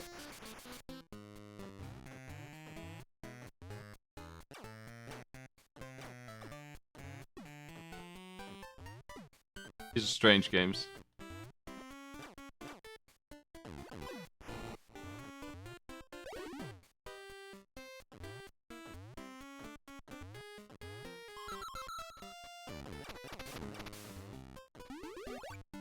Found his onion.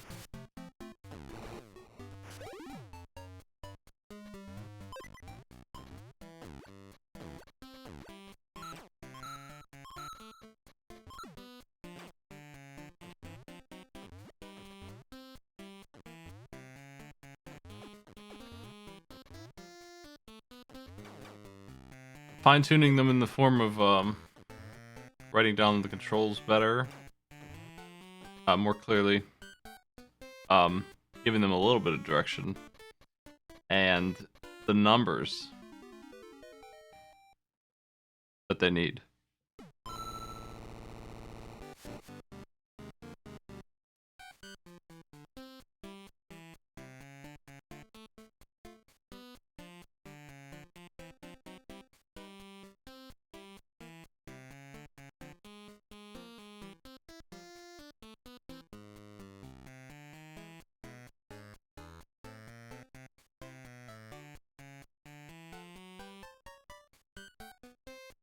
One of the things we do that is a little bit lazy sometimes is copy paste all of the controls of the game.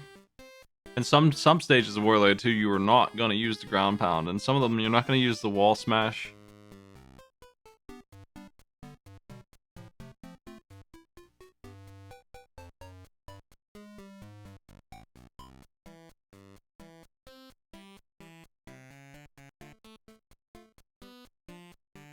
So those controls shouldn't be written in there. Like we overwhelm them with information is what we do. This is yeah, that's Wario, all right. That's smudged Wario.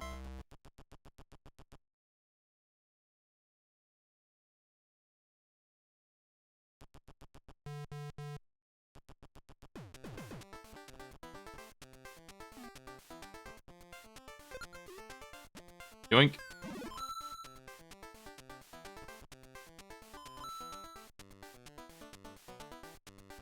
Got the guts, Wario.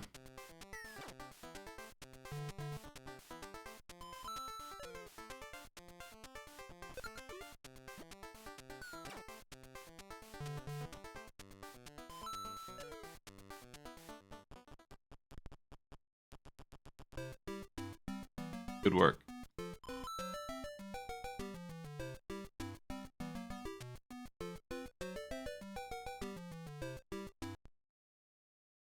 And the last of the ones that I checked and didn't want, and I'm going to delete this one after I'm done as well. We got rid of the files for these.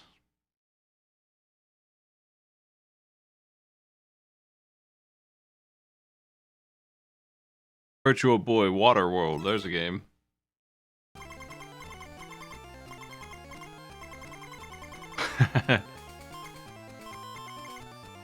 Lord Contaminus.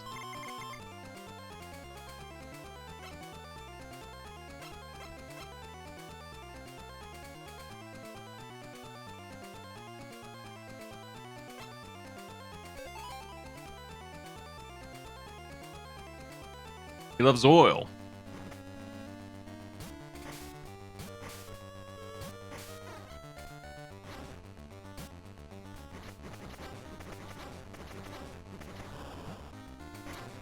Oil company.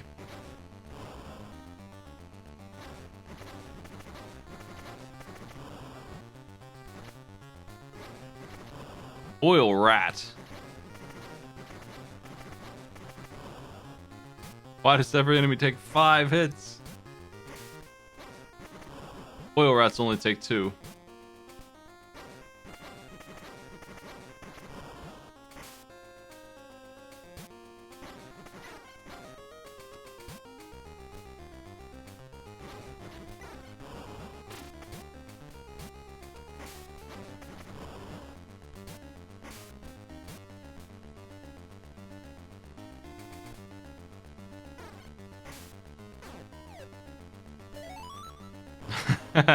I think I got this far in this and I was like, nah, we don't want this. Look at the look. I've never seen screen scrolling done this way before. Look at it. It's disgusting.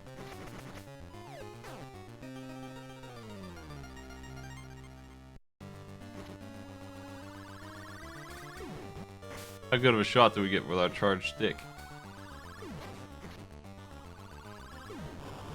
It's worth 2 or 3 hits.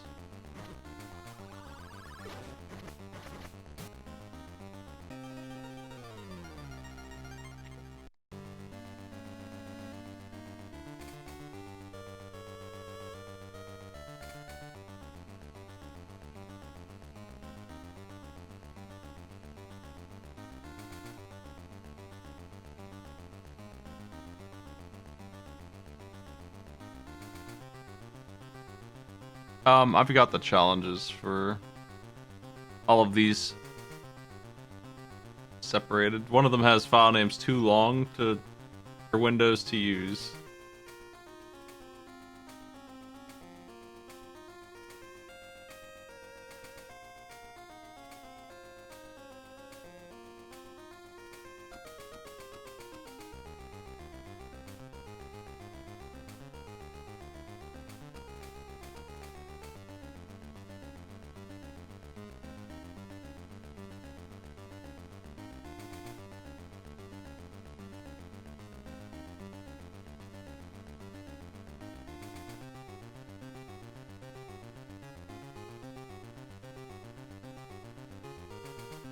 What is this?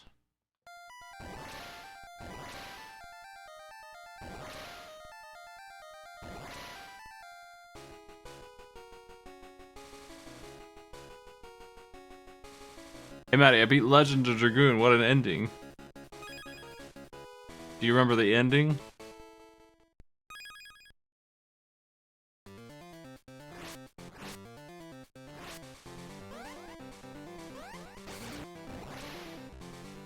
Right, we just did this. Okay, I removed this from the other one. Do you remember who the monster is? The moon monster? Okay, I see what I've done here. I just have 2 folders of possible games.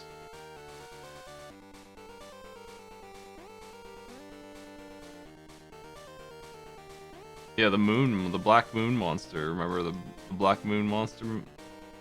Monster killed Dart's family. Then the moon monster. The moon monster. You know who it is? Do you remember the plot? I'm going back to this one. Let's take a look.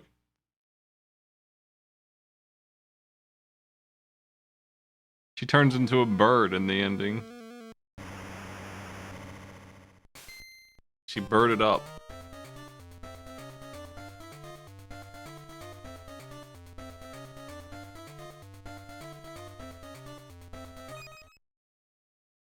I don't know about this game. It's closer to what I'm looking for, but I think it's still not quite there for me. I rather would just... I mean, I wish it was translated, first of all.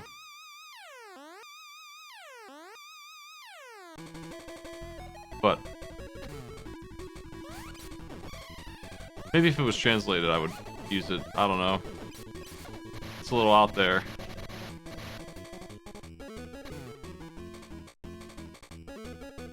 Yeah, I didn't really understand all the plot. But Dark Dad and Rose, the monster who killed 107 moon monsters over 10,000 years herself, both girded up.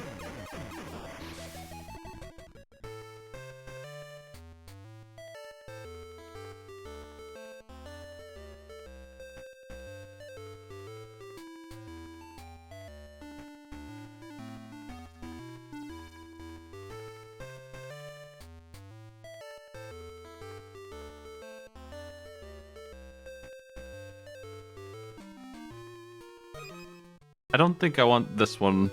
We have a lot of Goemon to choose from.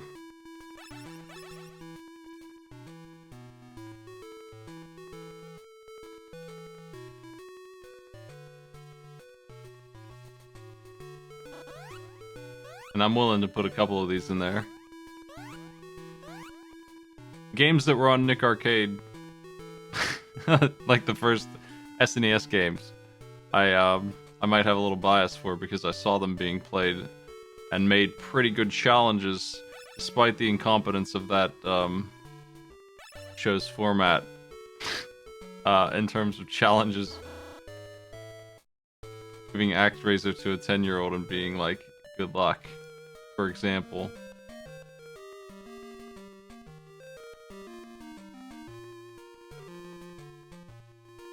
The Amazon descriptions for the Nick Arcade episodes are pretty good. Let's read a few.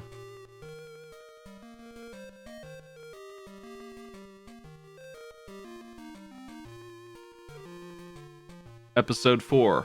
This doesn't speak necessarily to the content of this episode, but host Fillmore wears a tremendous sweater. The pattern is mesmerizing, a cut ahead of its time. That's all it says. That's episode 4. Episode 7. Host Fillmore wears a shirt so baggy that a sharp gust would send him sailing into the sky. The contestants go inside a video game. They were required to put on helmets and knee pads so they could safely steal digital bananas from virtual monkeys.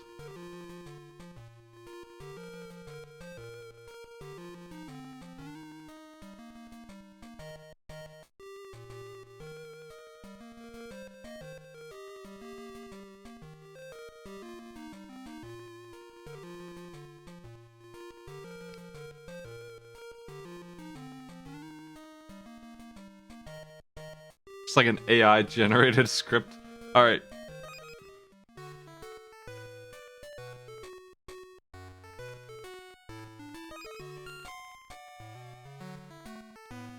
I don't know, I'm just not feeling this one. It feels like it's just a little too far out there.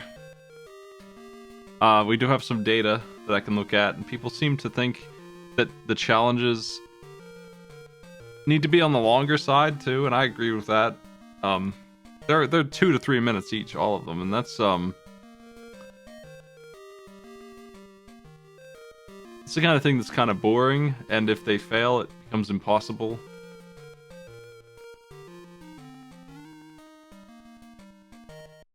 It seems like there's a couple of challenges, like we could make this work, but I feel like we're forcing it.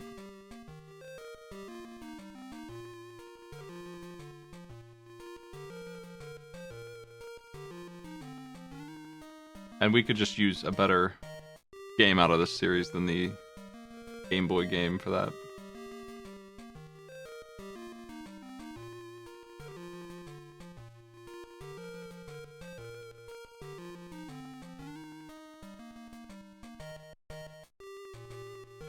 Nick Arcade is pretty easy to find episodes of online. It's probably on YouTube for free, but if it's not, Amazon Prime might also have it. It's pretty good. For a 90s TV show, it's not too bad. I actually think Where in the World is Carmen Sandiego's better. But, it's not too bad. They play video games. I mean, it's not unlike my show. They play video games that they make wagers on and stuff sometimes. They do trivia that is not video game related. That is silly, but that's what they do.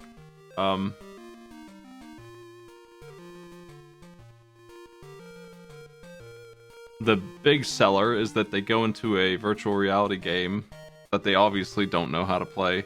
They aren't connected to it. They're like, I think they're looking at a big screen of themselves over on the right while they're playing, and they're trying to like move around on a green screen to do things, and it's super unfair looking.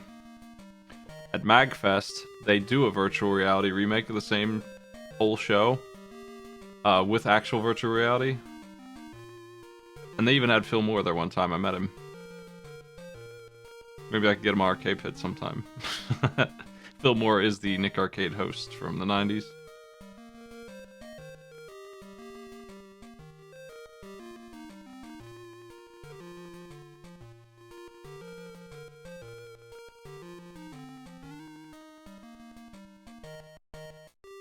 I usually do a panel at MagFest. By the way, are panel submissions open for MagFest yet? I'm gonna take a look.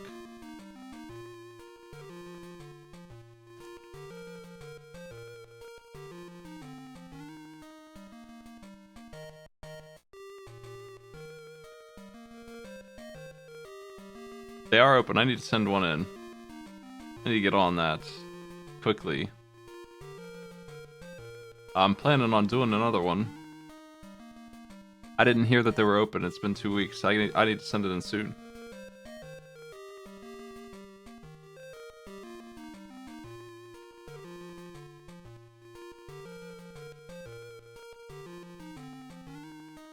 It's so good. I don't think I'm gonna use this one. I think I really like the Ricky Kuniga games. I'm biased for them, but they also are like out there a little too far out there. No one knows how to play them, and they just generally don't get picked, or they don't work for anybody. Nobody knows how to win them, and I might get rid of those sometime. That's Crash and the Boys, Super Dodgeball, and the Shin Neketsu Koha fighting games.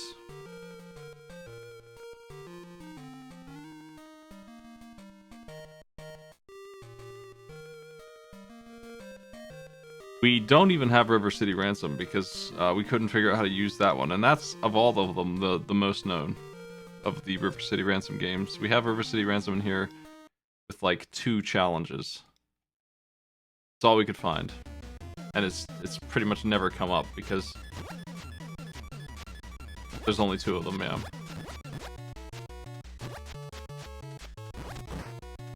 Hey. Get here, Benny. It's a tough game, and they need to know the controls to even be able to participate in it. My man's blocking and shit. I can't get it. This blows my day.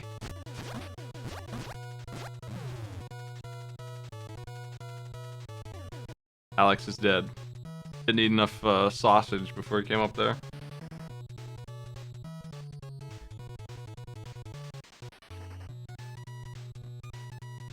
I think the SNES one's more playable as a beat 'em up. I like this game, and I know the damn buttons really well because I played all of these. But like, it isn't easy. It's really easy to get overwhelmed in this game. 2-on-1 is a common thing. It's kind of meant for co-op, I feel like. You can grind stats in this too, so when I've played it, I do that a little bit, and I end up making it easier than maybe some of these challenges are. I don't really know how to master this.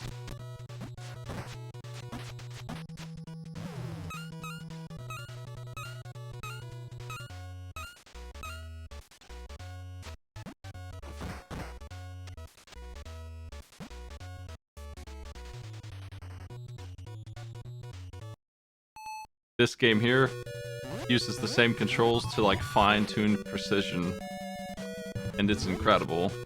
And I don't mind making people play this one. It's River City Ransom with like 4 players.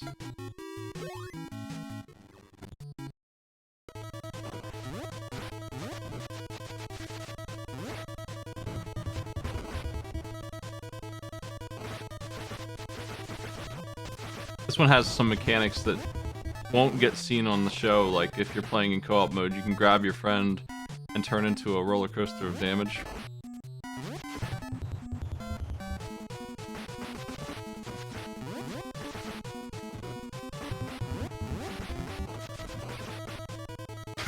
This freaking map is awesome too. If you touch this, you go cruising electrified forward, and anyone who touches you also gets, it just cascades. Cascading electric damage, and you could be the one who threw them in there. You're very likely to get hit back. Yeah, like that guy knocked me in. You just get tagged by your own nonsense. This game has so many moves though. You can like, it's like a SNES fighting game, and it's on the NES. It's out of control. Somehow they made this happen. They get you grapples and shit. You got special moves. You have slams. It's on 2 buttons. Mike just got full heal, which I'm not sure I agree with.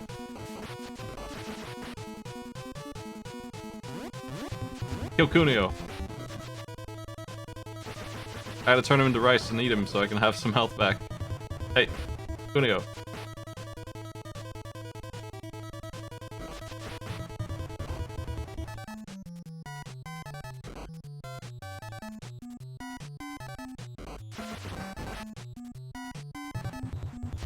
Give me that mushroom.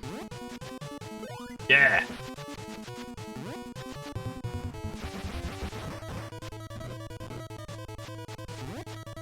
Let's dance, Mike. See, he's got a slide kick. He's freaking Sub-Zero. What a beast. He's got some kind of super jump. Out of control, that knee kick. I've got triple kick, which is pretty good.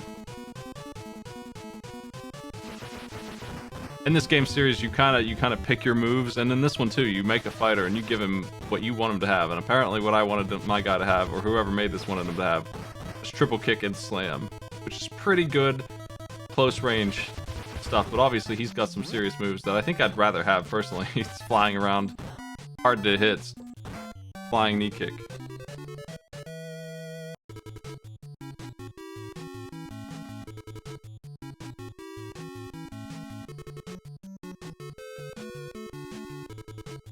Yeah, I don't think I'm going to use that Goemon game. I'm willing to use other ones though.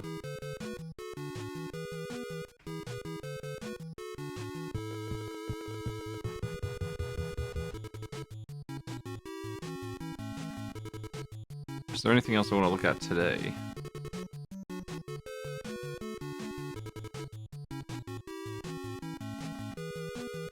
We have 2 games in the Arcade Pit Challenge testing right now. Mario Golf and Mercs.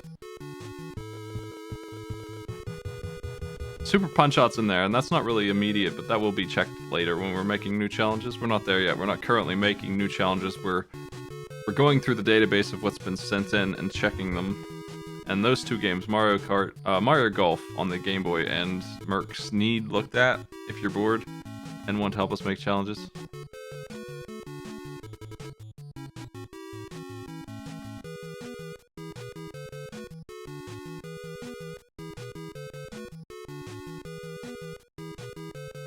Mostly today I've just been deleting games I didn't think would work.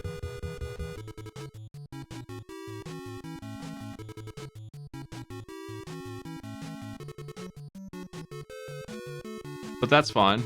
Needs to be done too.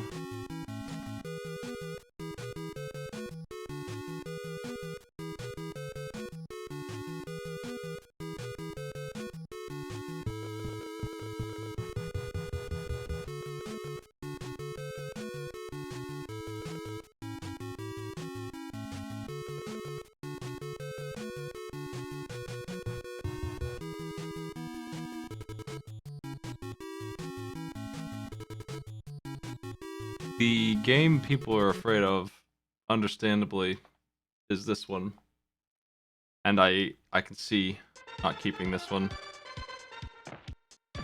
I hate to get rid of it, but it really shouldn't be in there. This is too hard. Even I'm getting my ass kicked here, and I know exactly what I'm doing. It's a beat 'em up. You use standard beat 'em up strats.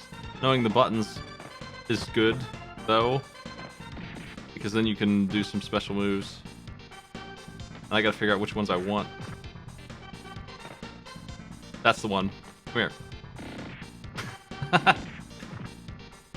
That's such a good move from Ricky.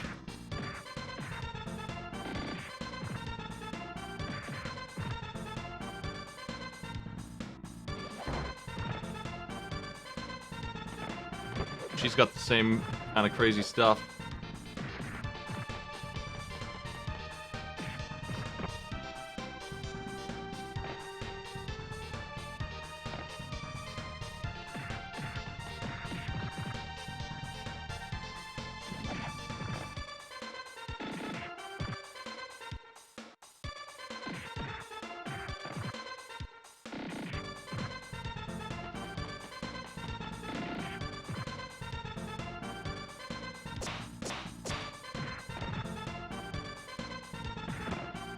They come up with iframes. There is a block button, and if you don't use it, you get beat up pretty fast.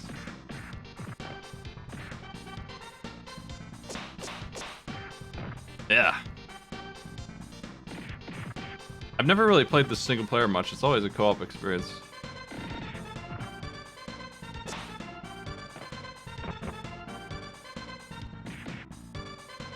Okay, Masako's the only one with health left because I messed up on Ricky so bad. That's a really good move.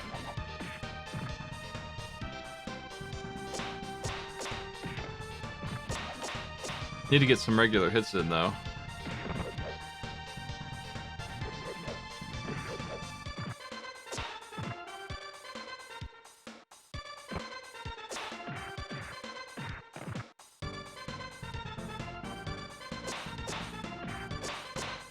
This game has a lot of problems for Arcade Pit, including its difficulty, but also it's a little weird. If one of the players die, it's all over. And that's a strange stipulation, because look how fast they can go down. Kunio. How you, buddy?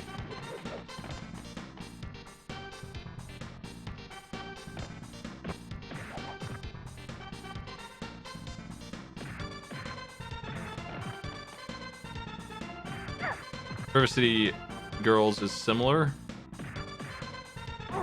Like it's oh, I'm actually one. Okay, it is an extension of this. It's like a spin-off or something like that. Same universe. Like the girls in that game are the two that I have here.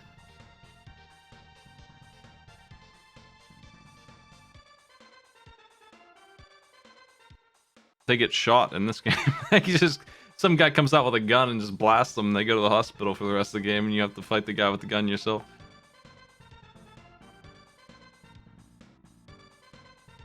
Is it neat? Do Ricky and Kunio get shot?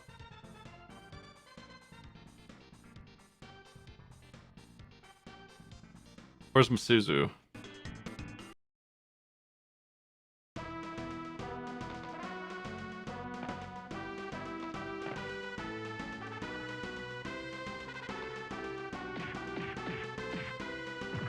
This is a classic Kunio boss. It's extremely angry lady. She just likes to fight. Like she just is. She's having a good time getting kicked in the head because she wants to do the same to him, and it's just what she's into. And they're like scared of her. Like she's classic. She's in every single one of these games, pretty much. Fuck.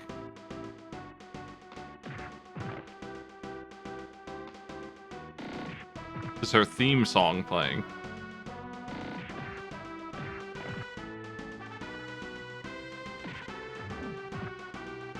Well, I'm gonna let her kill me while I play a song you might recognize.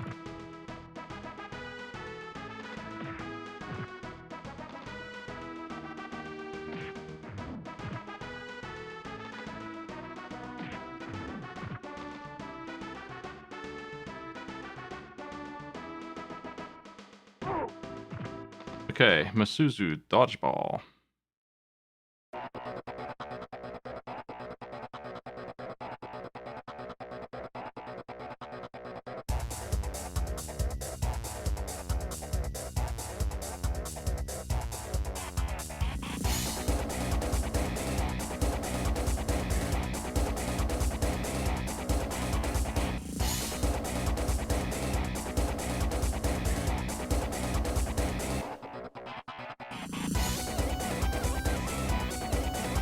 I have played Neo Geo. I played all the Super Dodgeballs. The GBA game is okay. The DS game is incredible.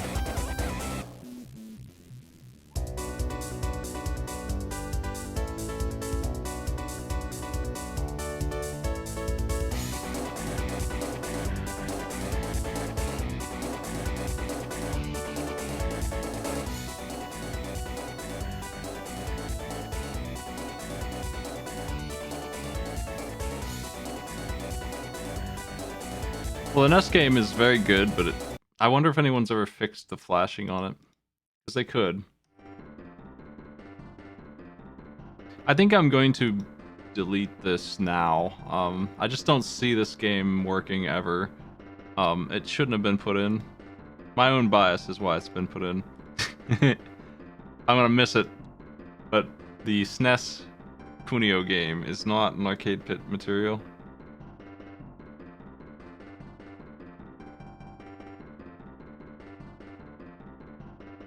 I'm gonna finish the night with less challenges than we started with, but a tighter database.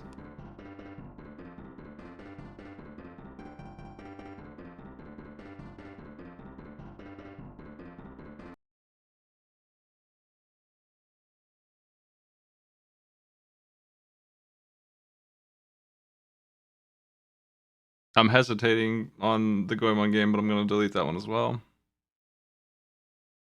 The challenges for it are just too long, and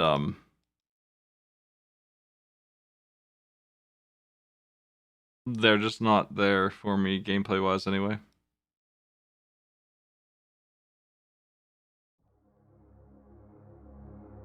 I don't know how many times Kunio's game has been beaten. I bet it's 0. We can check the stats on it if you go to the. I think it's this. If you click this, maybe. No, that's not it.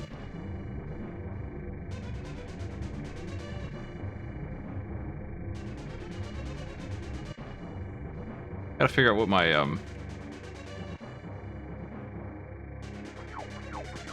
link is. I think that just needs an HTTP on it because it tries to yeah, there it goes. Okay, if you check that link, you can find the game. If somebody feels like looking, you can get the success rate on Shinnikutsu Koha and find out that it's 0 probably. And look how pissed off Falco is in this.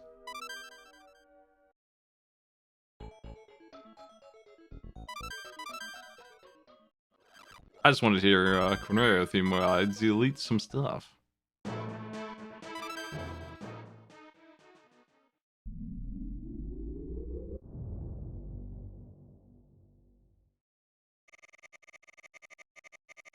But if you're interested in trying out Mario Golf on the Game Boy Color, be my guest. That stuff is up there ready to check. Mercs is up there. I don't know we'll use that one or not. I haven't used very many of those kind of games. Mercs is unusual. It's a top-down shooter, but it's strange. That one is. Good luck.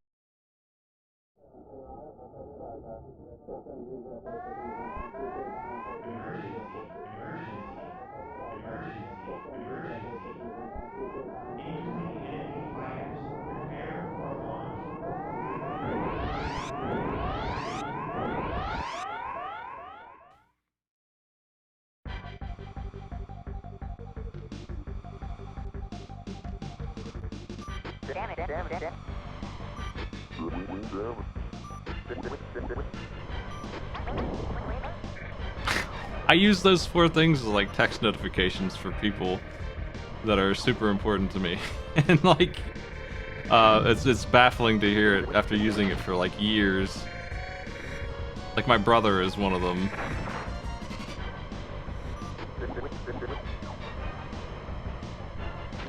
So it's hard for me to play this game, honestly, after doing that for like 20 years.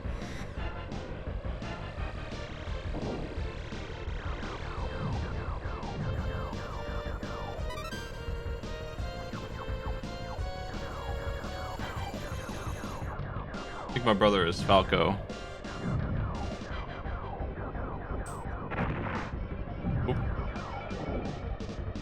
It's just the perfect text notification, that's all. What do you... I killed it, Falco. He says the same damn thing no matter what. In terms of tone. He was very angry about that.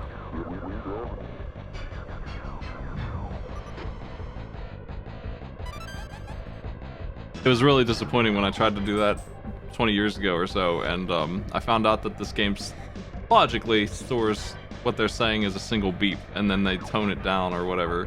So I had to get someone else who's smarter than me musically, had made them somewhere that I could grab. Because the game files didn't have it. Like, I know how to get the game files, but it wasn't in there. It needed to actually be crafted.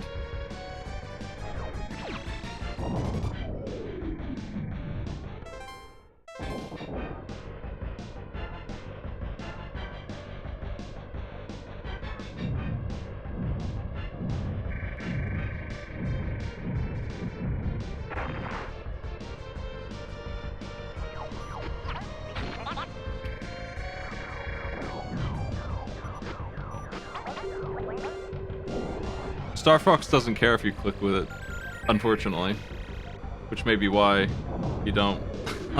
It's not really meant to be a gameplay thing, it's meant to be a tech demo. Every single one of them is. Star Fox 64 is incredible, and maybe they didn't follow their logic that time so much. They still were pushing the tech, like hard, that was definitely their focus, but I think they leaned into game design on that one more than they usually do. Because almost every time they make a Star Fox game, they're like, what can we do that's new? We don't care if it's annoying, we're gonna use motion controls the whole time. Like, they do that kind of stuff first, and then they make the gameplay second. I like Star Fox. I like this genre. But I wish they would knock it off. I wish they would focus on the game the way other Nintendo properties do.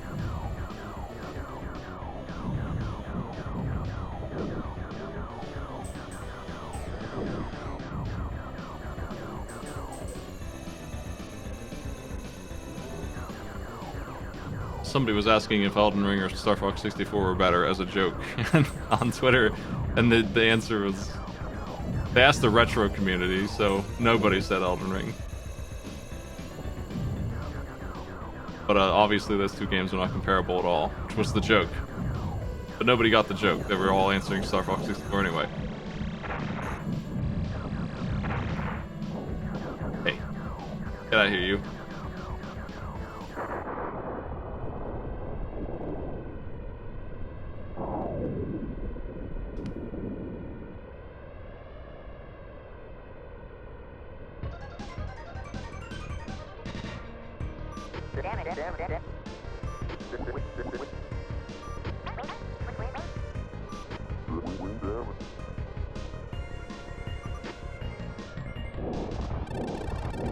I've not heard of Sin and Punishment.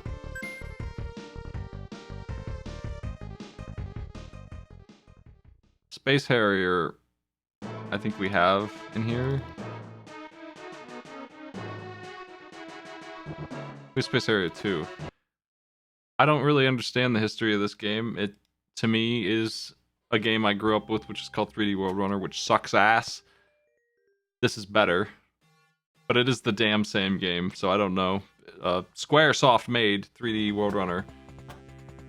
Somehow, they're responsible for that sinful mess. We had it on Arcade Pit for a brief bit, but this is way better. It's the same damn game, conceptually. The ability to fly fixes a lot of things in 3D World Runner that are just out of control. They're so bad.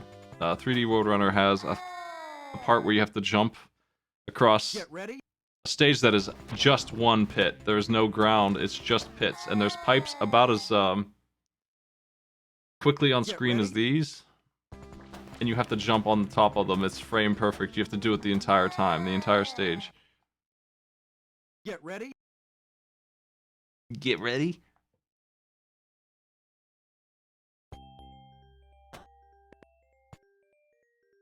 I don't know why that game goes as hard as it does. It's got like 8 worlds, and by the time you get to world 4, you're finished. You ain't gonna make it to any of the rest of it.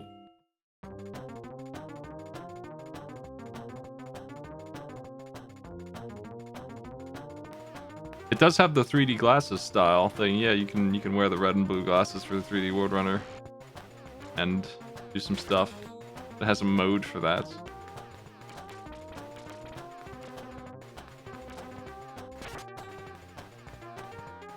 I wonder if it's easier to play that way. Like, maybe those jumps make more sense.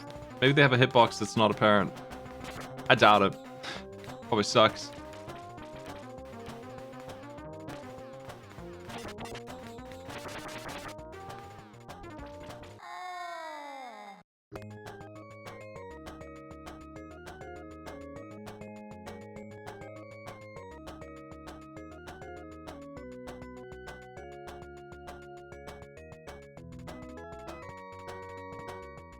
We've seen all 5 of the Shin Neketsu Koha challenges. Last time we saw Masuzu was apparently in this year, in June. I don't remember that, but that's the last time we'll have seen it. Goodbye, Shin Neketsu Koha. The 5 challenges that you had weren't enough anyway.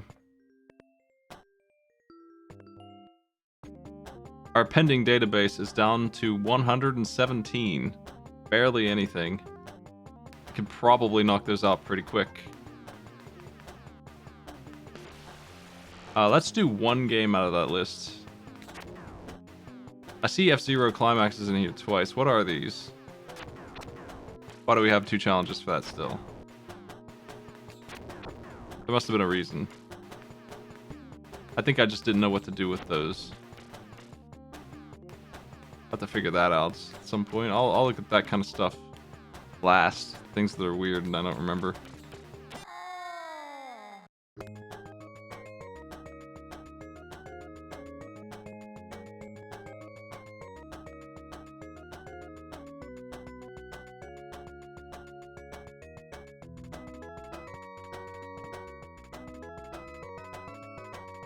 Actually, there's only 2. Let's load it up and see.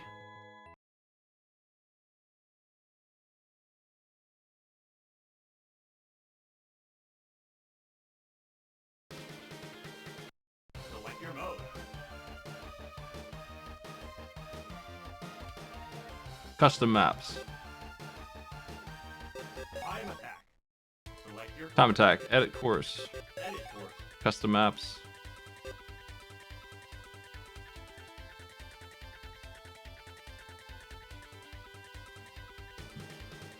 We are looking for Fernandra.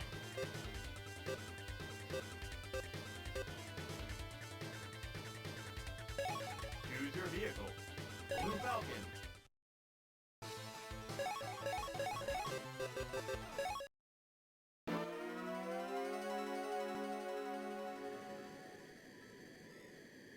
I think I didn't like this one. Maybe I just didn't delete it. 1. Fire. Because I remember playing this one and thinking it was too much, and also I couldn't see anything, which was on top of it being too much. Too much. I think we got enough out of this game to not have to squeeze out levels like this that are just rude.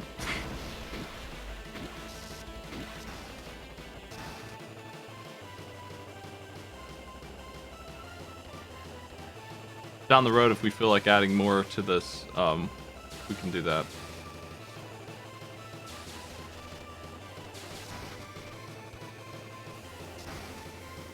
Yeah, so I don't want this one. Just do not want it. It's pretty far away from what is okay for this, because we saw what they did on a regular level just the other day. They barely made... Power Drive is the other one we're going to look at. Select your mode.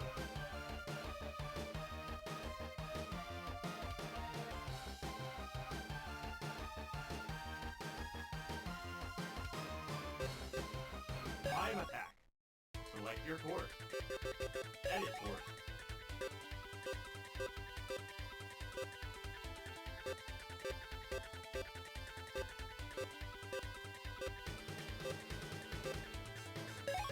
Choose your vehicle. Blue Falcon. I think I know what this one was too. This is the one that's all boosts. 3, 2, 1. Yeah, I know about Go. holding back.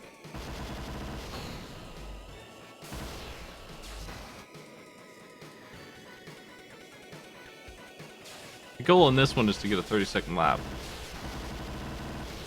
The way these boost pads work is they completely stop your momentum, like hard brake. Stop your momentum and push you in the direction that the arrow is pointing.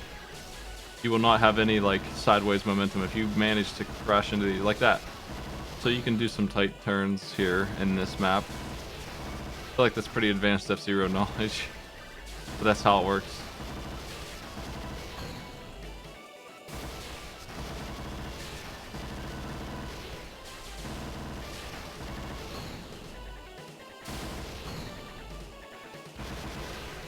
That was my problem with the stage. It's a little strange. It doesn't necessarily work right. I managed to break it the first time. Fire.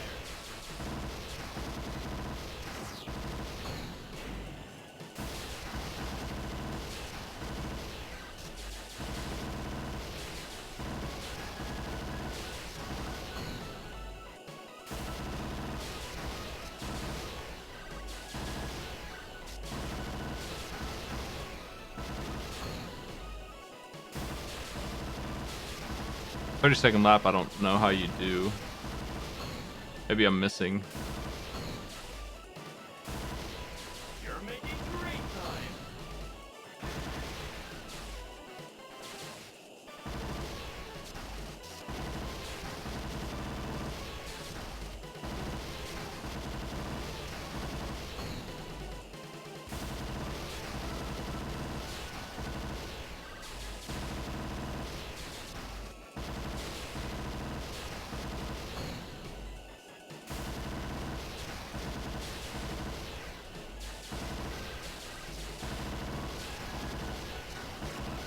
Fire.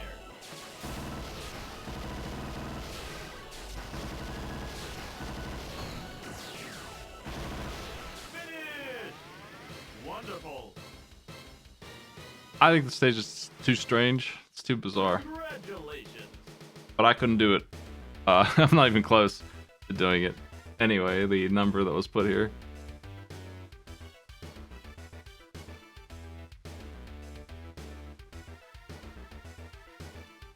We have Street Fighter Alpha 3.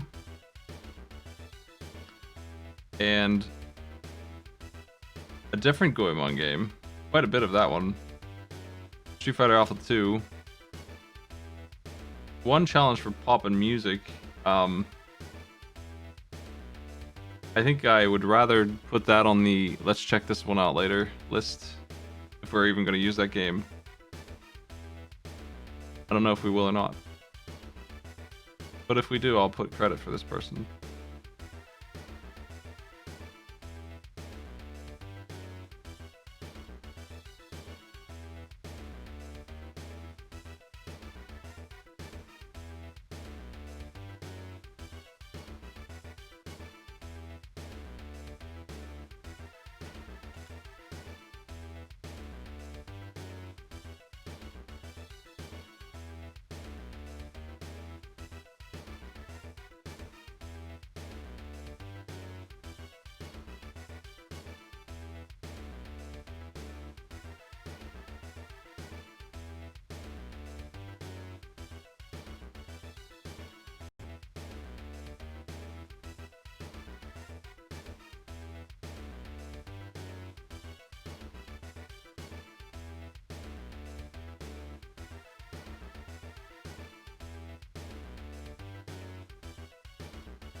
Just making a note about pop and music.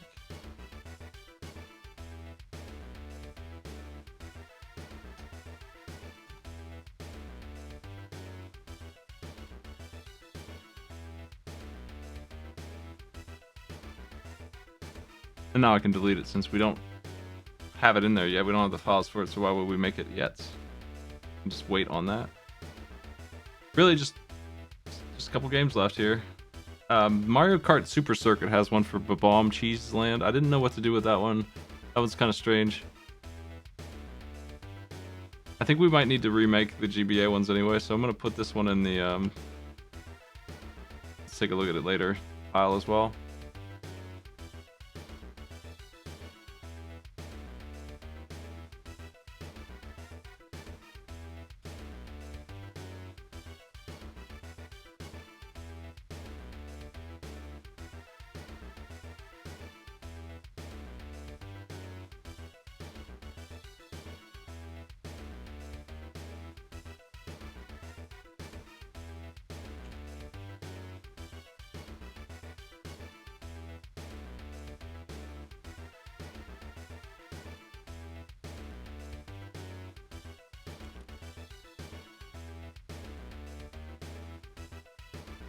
Okay.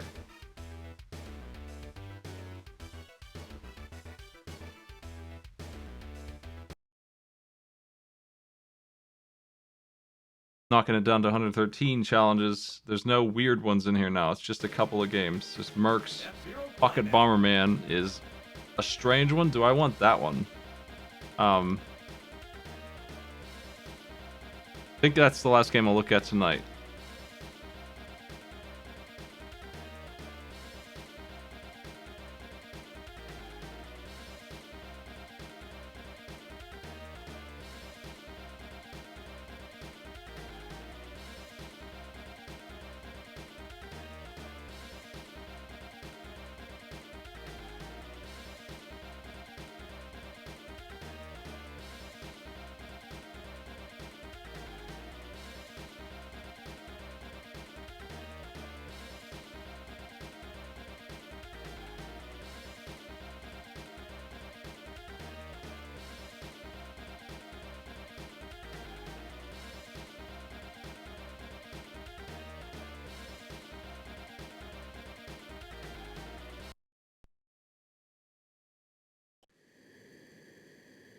This is all pretty well cleared up now.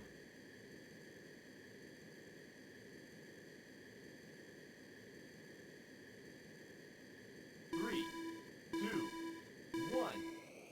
I like Pocket Bomberman for some reason. I don't really know why, because it looks pretty crappy. But something about the novelty of it was good, and I was thinking about using it.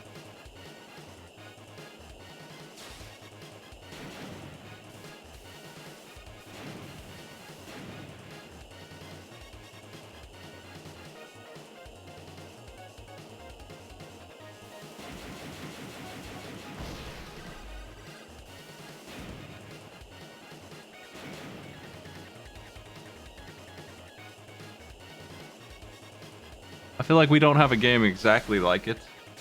I know the genre. It's that old Atari style platformer thing, but for some reason we just don't have anything exactly like that one. So there are plenty of games like it.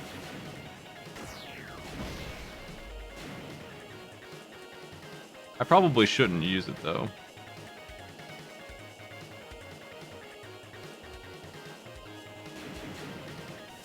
I'm gonna play it a little bit and decide right now.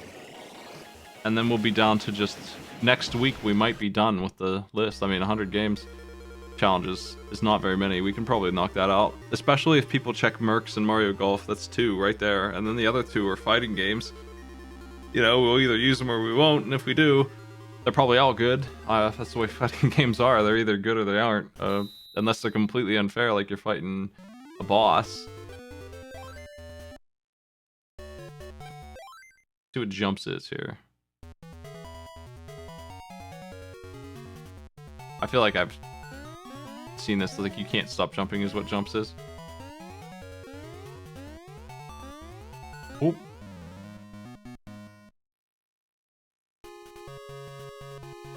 Is there a GB color version of this?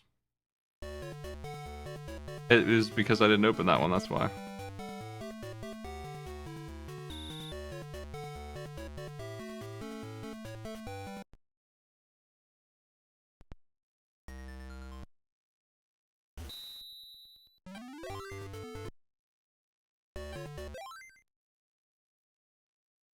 I don't think we'd use jump mode, probably.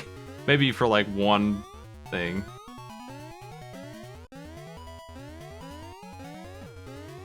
Okay, I see what I do. I didn't know I even had the bomb button. I was trying to figure out what it was.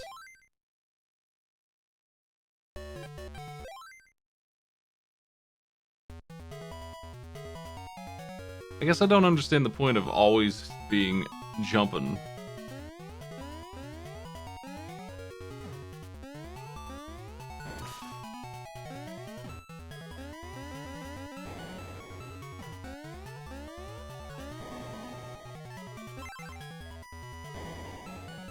Other than the danger, the rudeness of it all.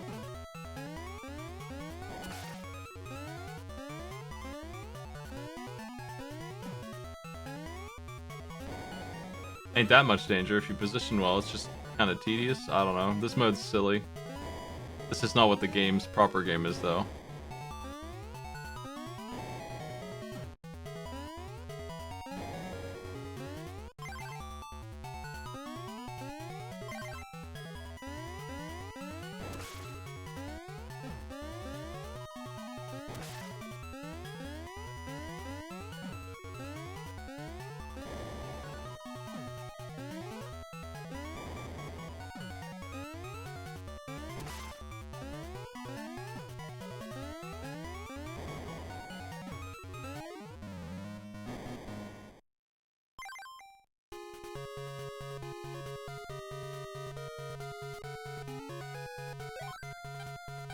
Ah, bro. He's so sad.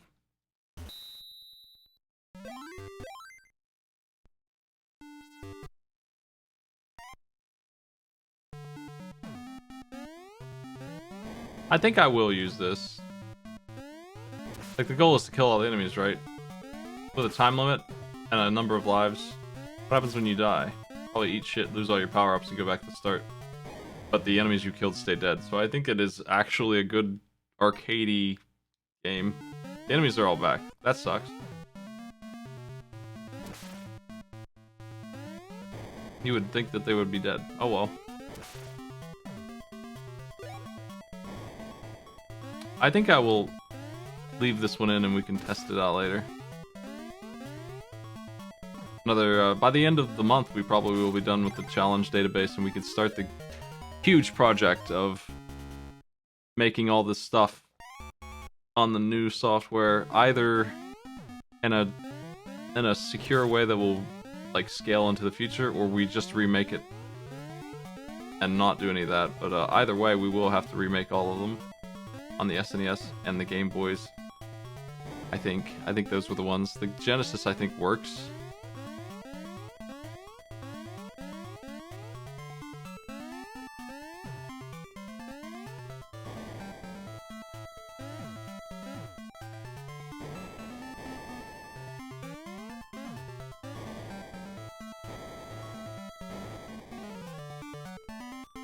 It's gonna be awful.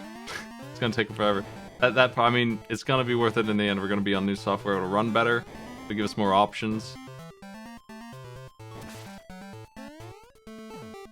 It's been a long time. We are 7 versions behind. They're small versions. If you don't know how to read the number on a software update, it is ordered by importance of how strong the update was. And so 2.2 to 2.9 is still version 2. It's just, you know, quite a few versions into it, and we have not got any of that stuff.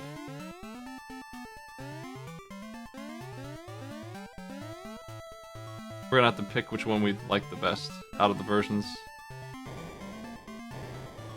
Hey there.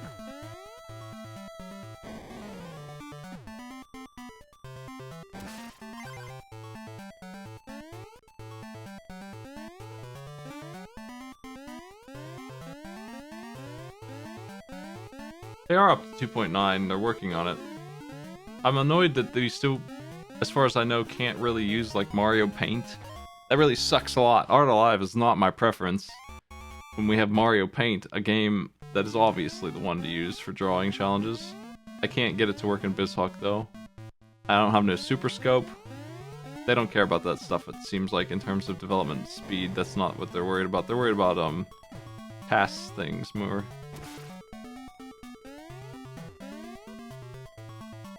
We used to have Mario Paint and Battle Clash, and we had to get rid of them because we lost those in the transition. Casualties of software.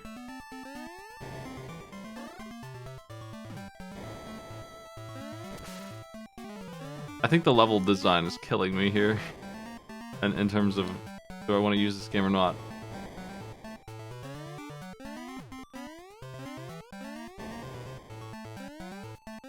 Maybe I don't, I'm not sure.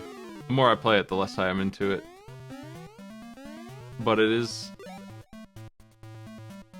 a genre that we need more of.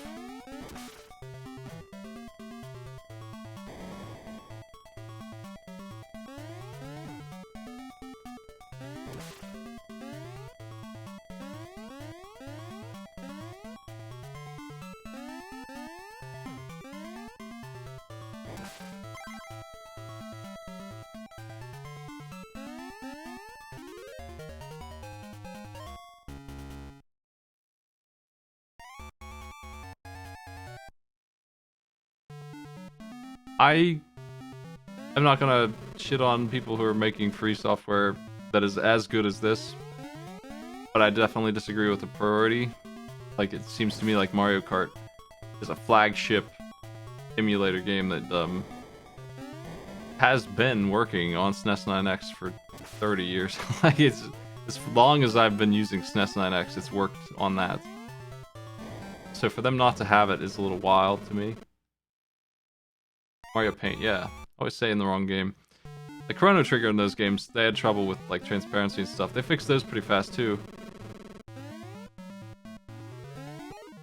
But we have support for that on BizHog. We have support for almost everything, but we don't have support for the weird controls.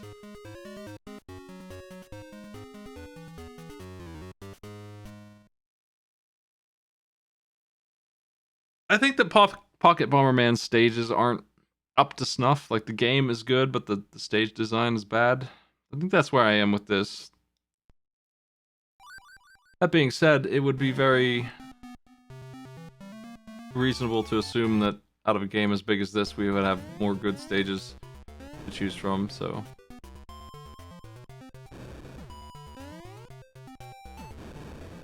Not sure why my bombs aren't exploding, or how to make them explode, I guess.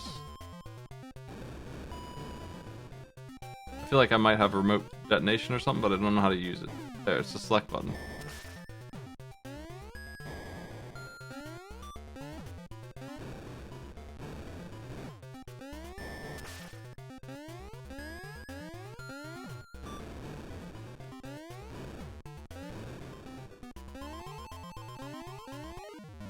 Oof.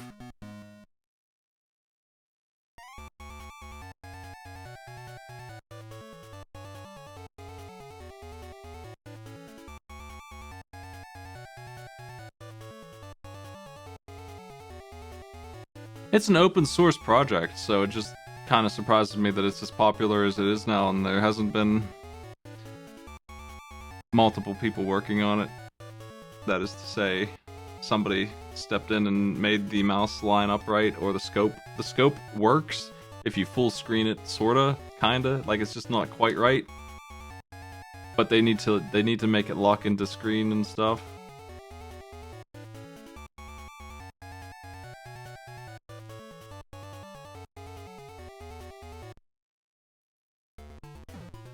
I compare it to RetroArch. Those are the two.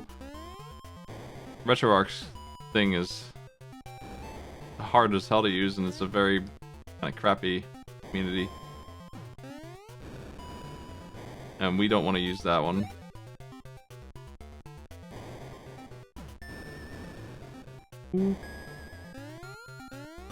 There's not a lot of devs for it, but there's a lot of commits. I know that's a different thing.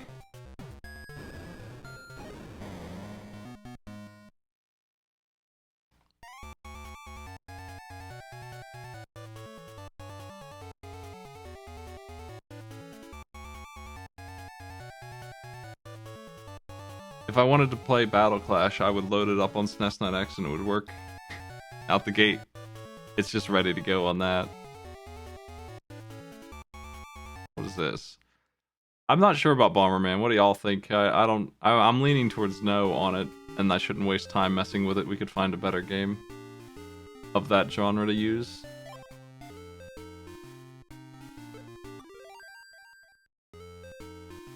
I'm gonna play this instead of going downstairs and just playing pool. Maybe we should just broadcast billiards real quick.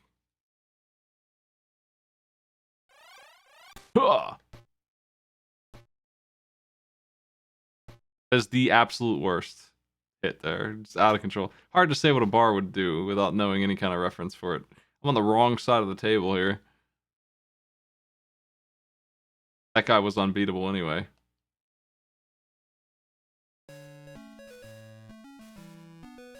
I don't think they racked this correctly, but that's okay, whatever, we'll do what you do. I guess there's not consistent rules about that. In my house, we put the one ball in front where it belongs.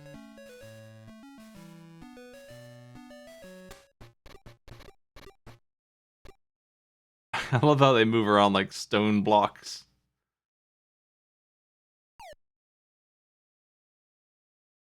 Foul? You dope. This isn't the same without the Minnesota Fats characters yelling at me. What the hell? Oh, jeez. Okay, fine. How did you miss? Jeez.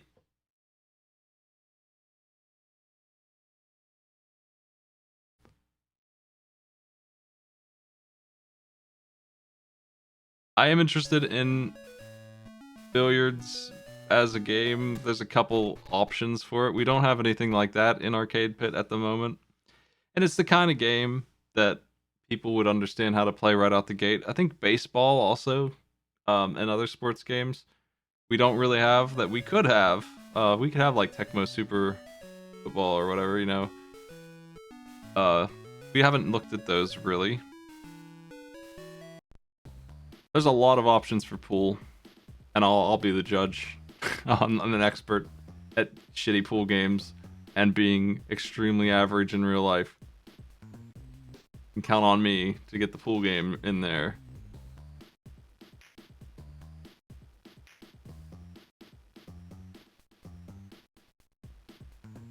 What the hell? What is this?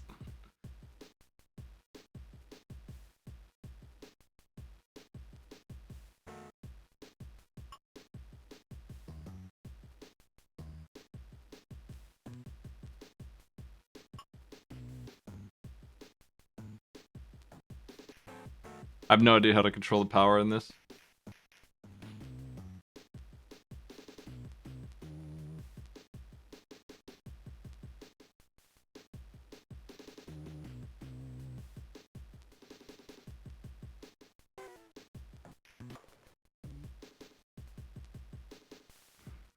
I wasn't sure what pool clip you linked there. That's from Minnesota Fats. Because there's a couple of clips in my channel just and this is what I knew would happen. If I broadcast me playing pool of just extremely good shots out of context, they look incredible. And I have pulled off some really good stuff that I wish the cameras were running for. But a few of them were online.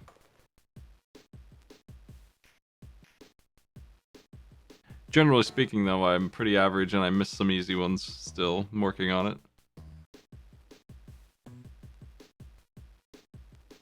Getting the cameras to look good for pool has been a tough thing. This game's okay. I think it's not the one I would use, though. It's like too over the top. And it's backfiring a little bit. Like, the features are too elaborate. And they're things you would want. Like, they give you the control you would want to really nail these shots correctly. You can't really do that on the other games often, but it's too hard for somebody to pick up and play, so I wouldn't use it. We need, like, the more arcadey the game is, the better. That's why I said Tecmo Football and not, like, Madden. We don't want any of those. They're gonna be nuts to play. But Tecmo Football, on the other hand, it doesn't really matter. You can do whatever you want. You probably can pull it off if you just understand the basics of the game. You have to be careful it's not too complicated.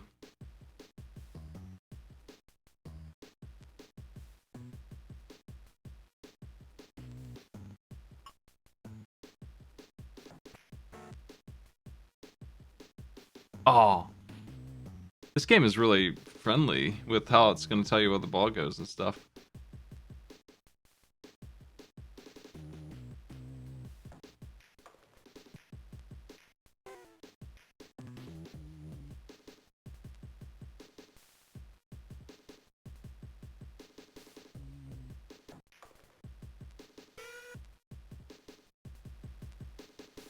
I think I don't want Pocket Bomberman. I'm going to back off on it.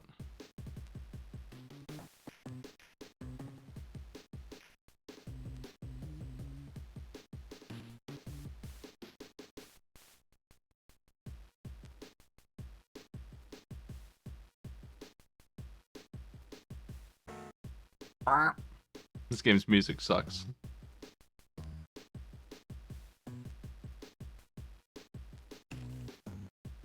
Where the hell's my ball at?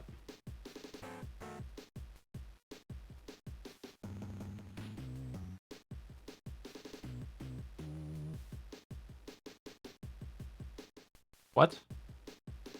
Here's the problem the other pool games have that I seem to have here as well. Is I have no, like, fine control, but it seems like the power changes the shot, which I guess is true.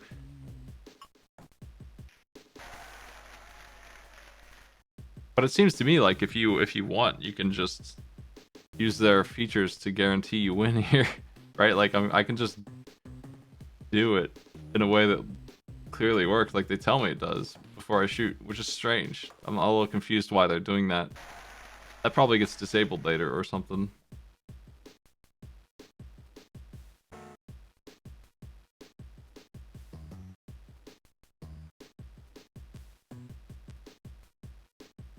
Gonna make this bank shot work no matter what.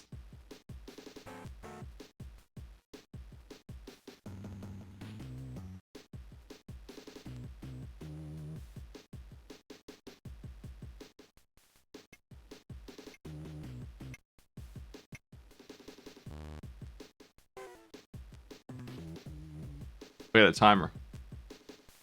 So maybe that's why.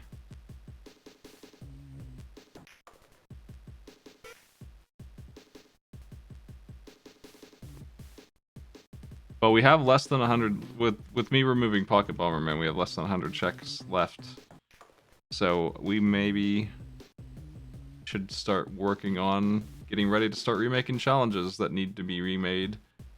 It's gonna be a lot. I can tell you what it's gonna be. In terms of files that we need to remake, it's gonna be quite a bit. It's gonna be a big project that I'm gonna want as many people in on as I can get that know how to make it properly. There's gonna be a rhythm to it, like we can't just make them, they need to be a certain way. But like, I want as many people in on that as I can get, so let me see here.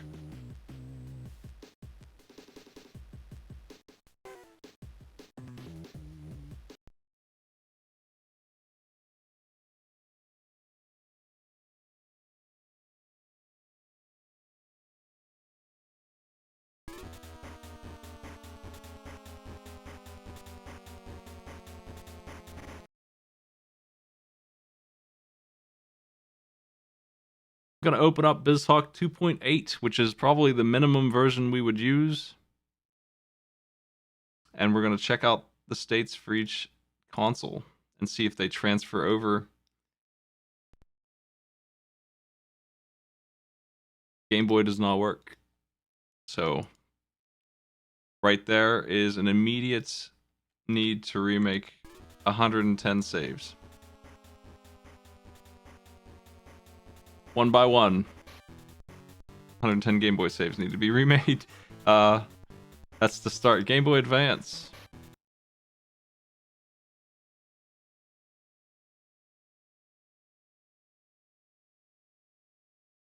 Does not work. We need 133 Game Boy Advance saves.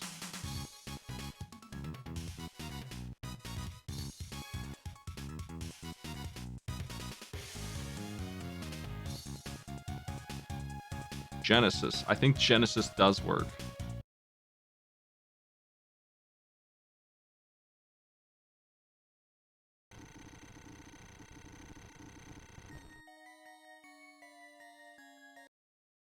Looks like it does not. I thought it did. Something works. I can't remember what ones did work.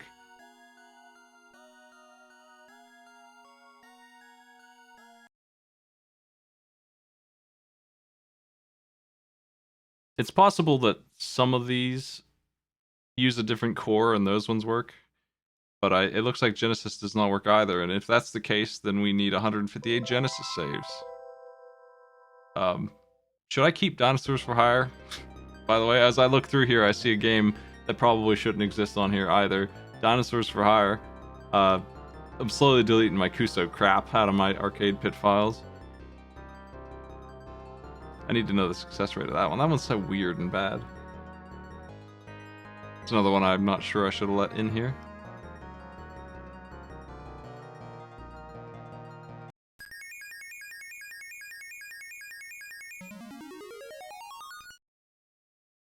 Bubble Bobble.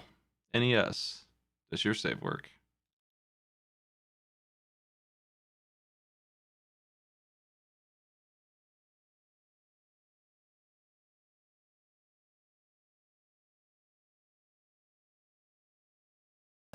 Yes. NES, thank God, is functional. At least the QuickNES ones are, which is almost all of them, which means that 570 saves do not need to be remade.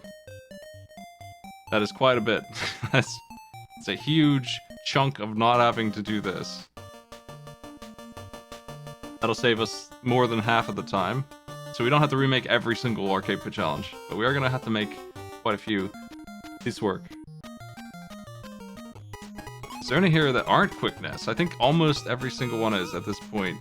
There's only a few that are strange. I think all of them are. We managed to convert every single one to the fast one that runs better. Good. I know SNES doesn't work.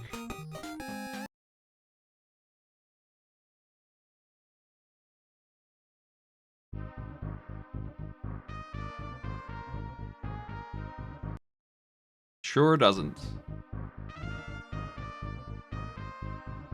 So that's 420 in there, unfortunately. That's the other big one. So we have about 40% of the challenges done with NES being complete.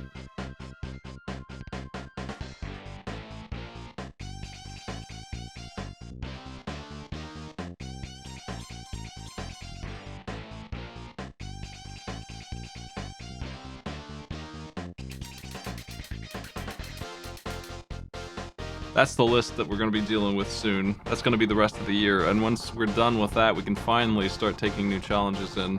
And so what's going to happen on Thursday nights instead of challenge mode checking is going to be challenge mode creation, remaking challenges exactly the same as they were. That's what I'll be doing. I'll be playing through like Link to the Past and just getting the exact same challenges. Games like that have specific needs. That is to say, how many hearts they have and what items they have, that kind of stuff. All that needs to match what was already made. It's a very tedious job that usually involves playing through the game.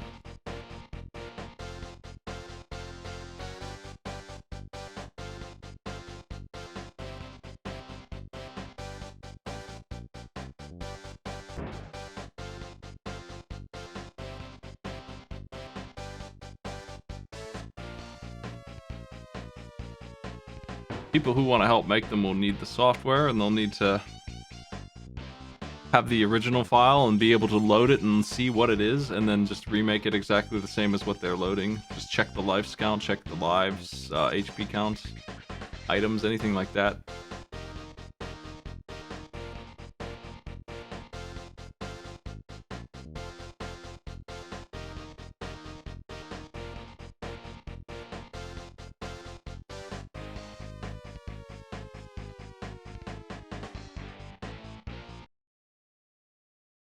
I could have sworn that NES was not the only console that worked. It looks like it is, though. I could have sworn that one other one worked.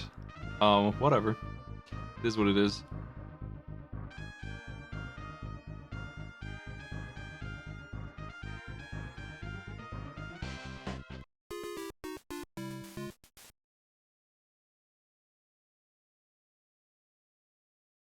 Duck Hunt, for some reason,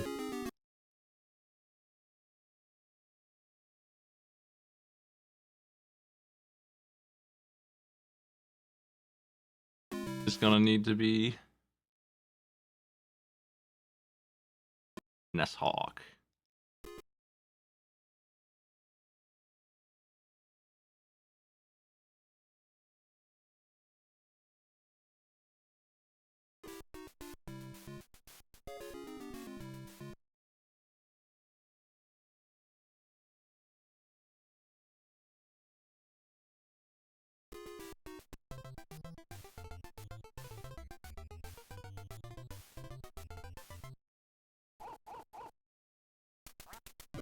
This game still works on 2.8, it just needs a specific core. And since that's the case, does the core work? Let's find out.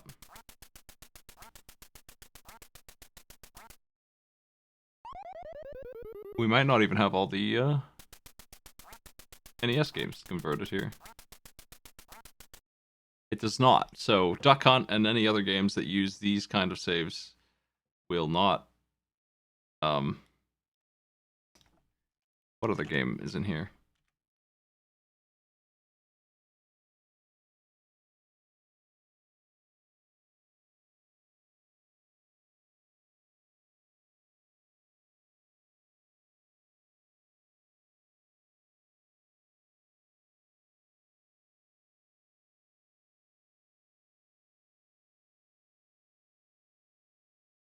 Wait, what the hell is this? I feel like I have files in here that shouldn't exist.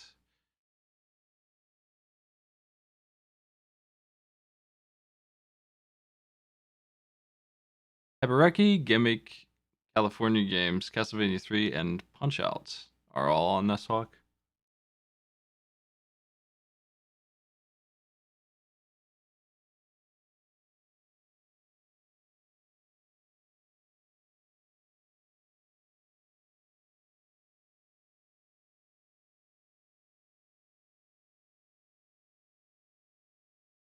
Let me load up and see why I couldn't get GBA to work then. I mean, this is a list we can double check later, but I'm just getting the preliminary idea of what I'm looking at for project time here.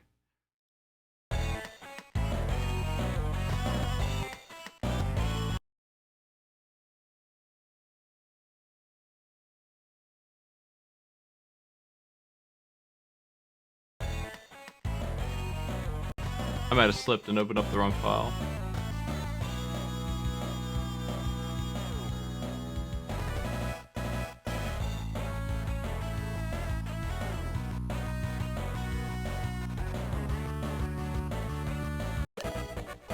Okay, well, Game Boy Advance works, and that's 133 that don't need to be remade. It looks like it does. I don't know why it was giving me an error before.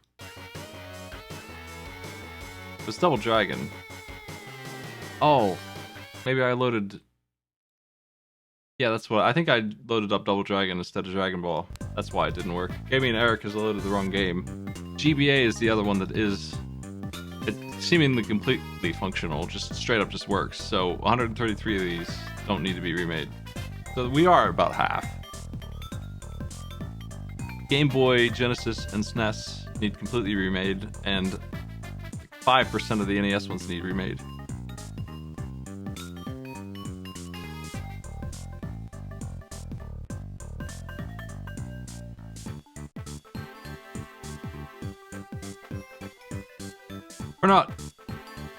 We're not migrating, we're converting. And I don't have an automated way to do it. We couldn't figure out a way to update them to like pull the data from the save and convert it into the new version for any of these consoles. But some of them didn't change enough that it's a problem.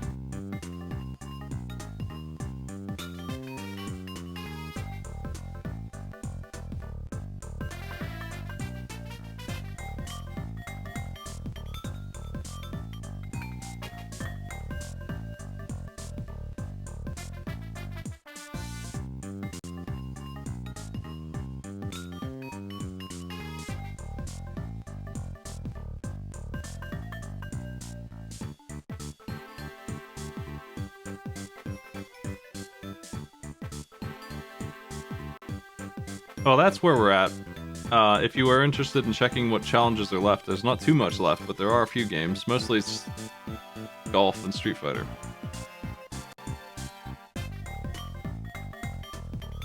If any of your games were used, there already is approved. I mean, you can check that yourself if you feel like it later.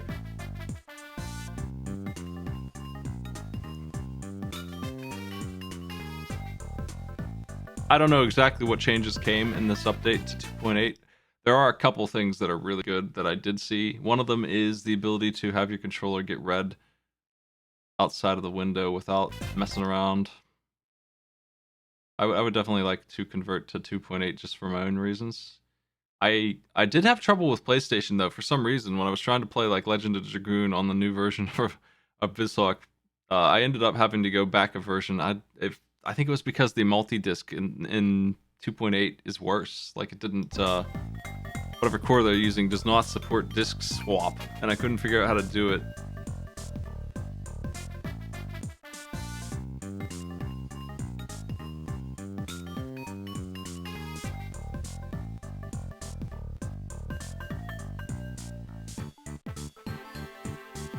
It is a core feature, and so is the Super Scope and mouse for SNES, but those also aren't really in here very well.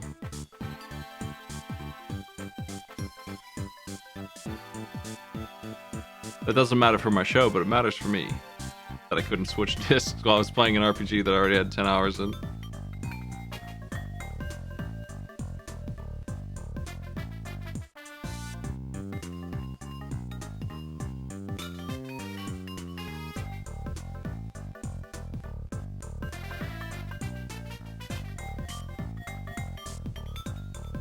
Well, that's my broadcast for today. Thanks for joining me for Arcade Pit Creation. Sorry I came on at midnight, a little bit late. I was super tired. Tomorrow, probably gonna do something more fun and loose, just like Gong Show or something. And it's about time to do a poll for what games should be played for bad and good games. Yeah, stuff. I'm gonna get my games together and make that list.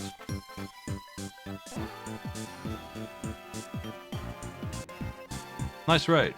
Hey, welcome in, folks. We're done, though. If you would like to dual raid someone, but thank you for stopping in.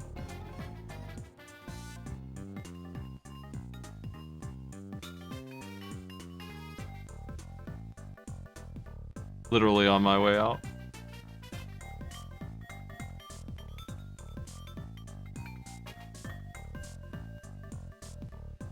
I was making challenges for my show on Sunday night, which is a game show with various things in it.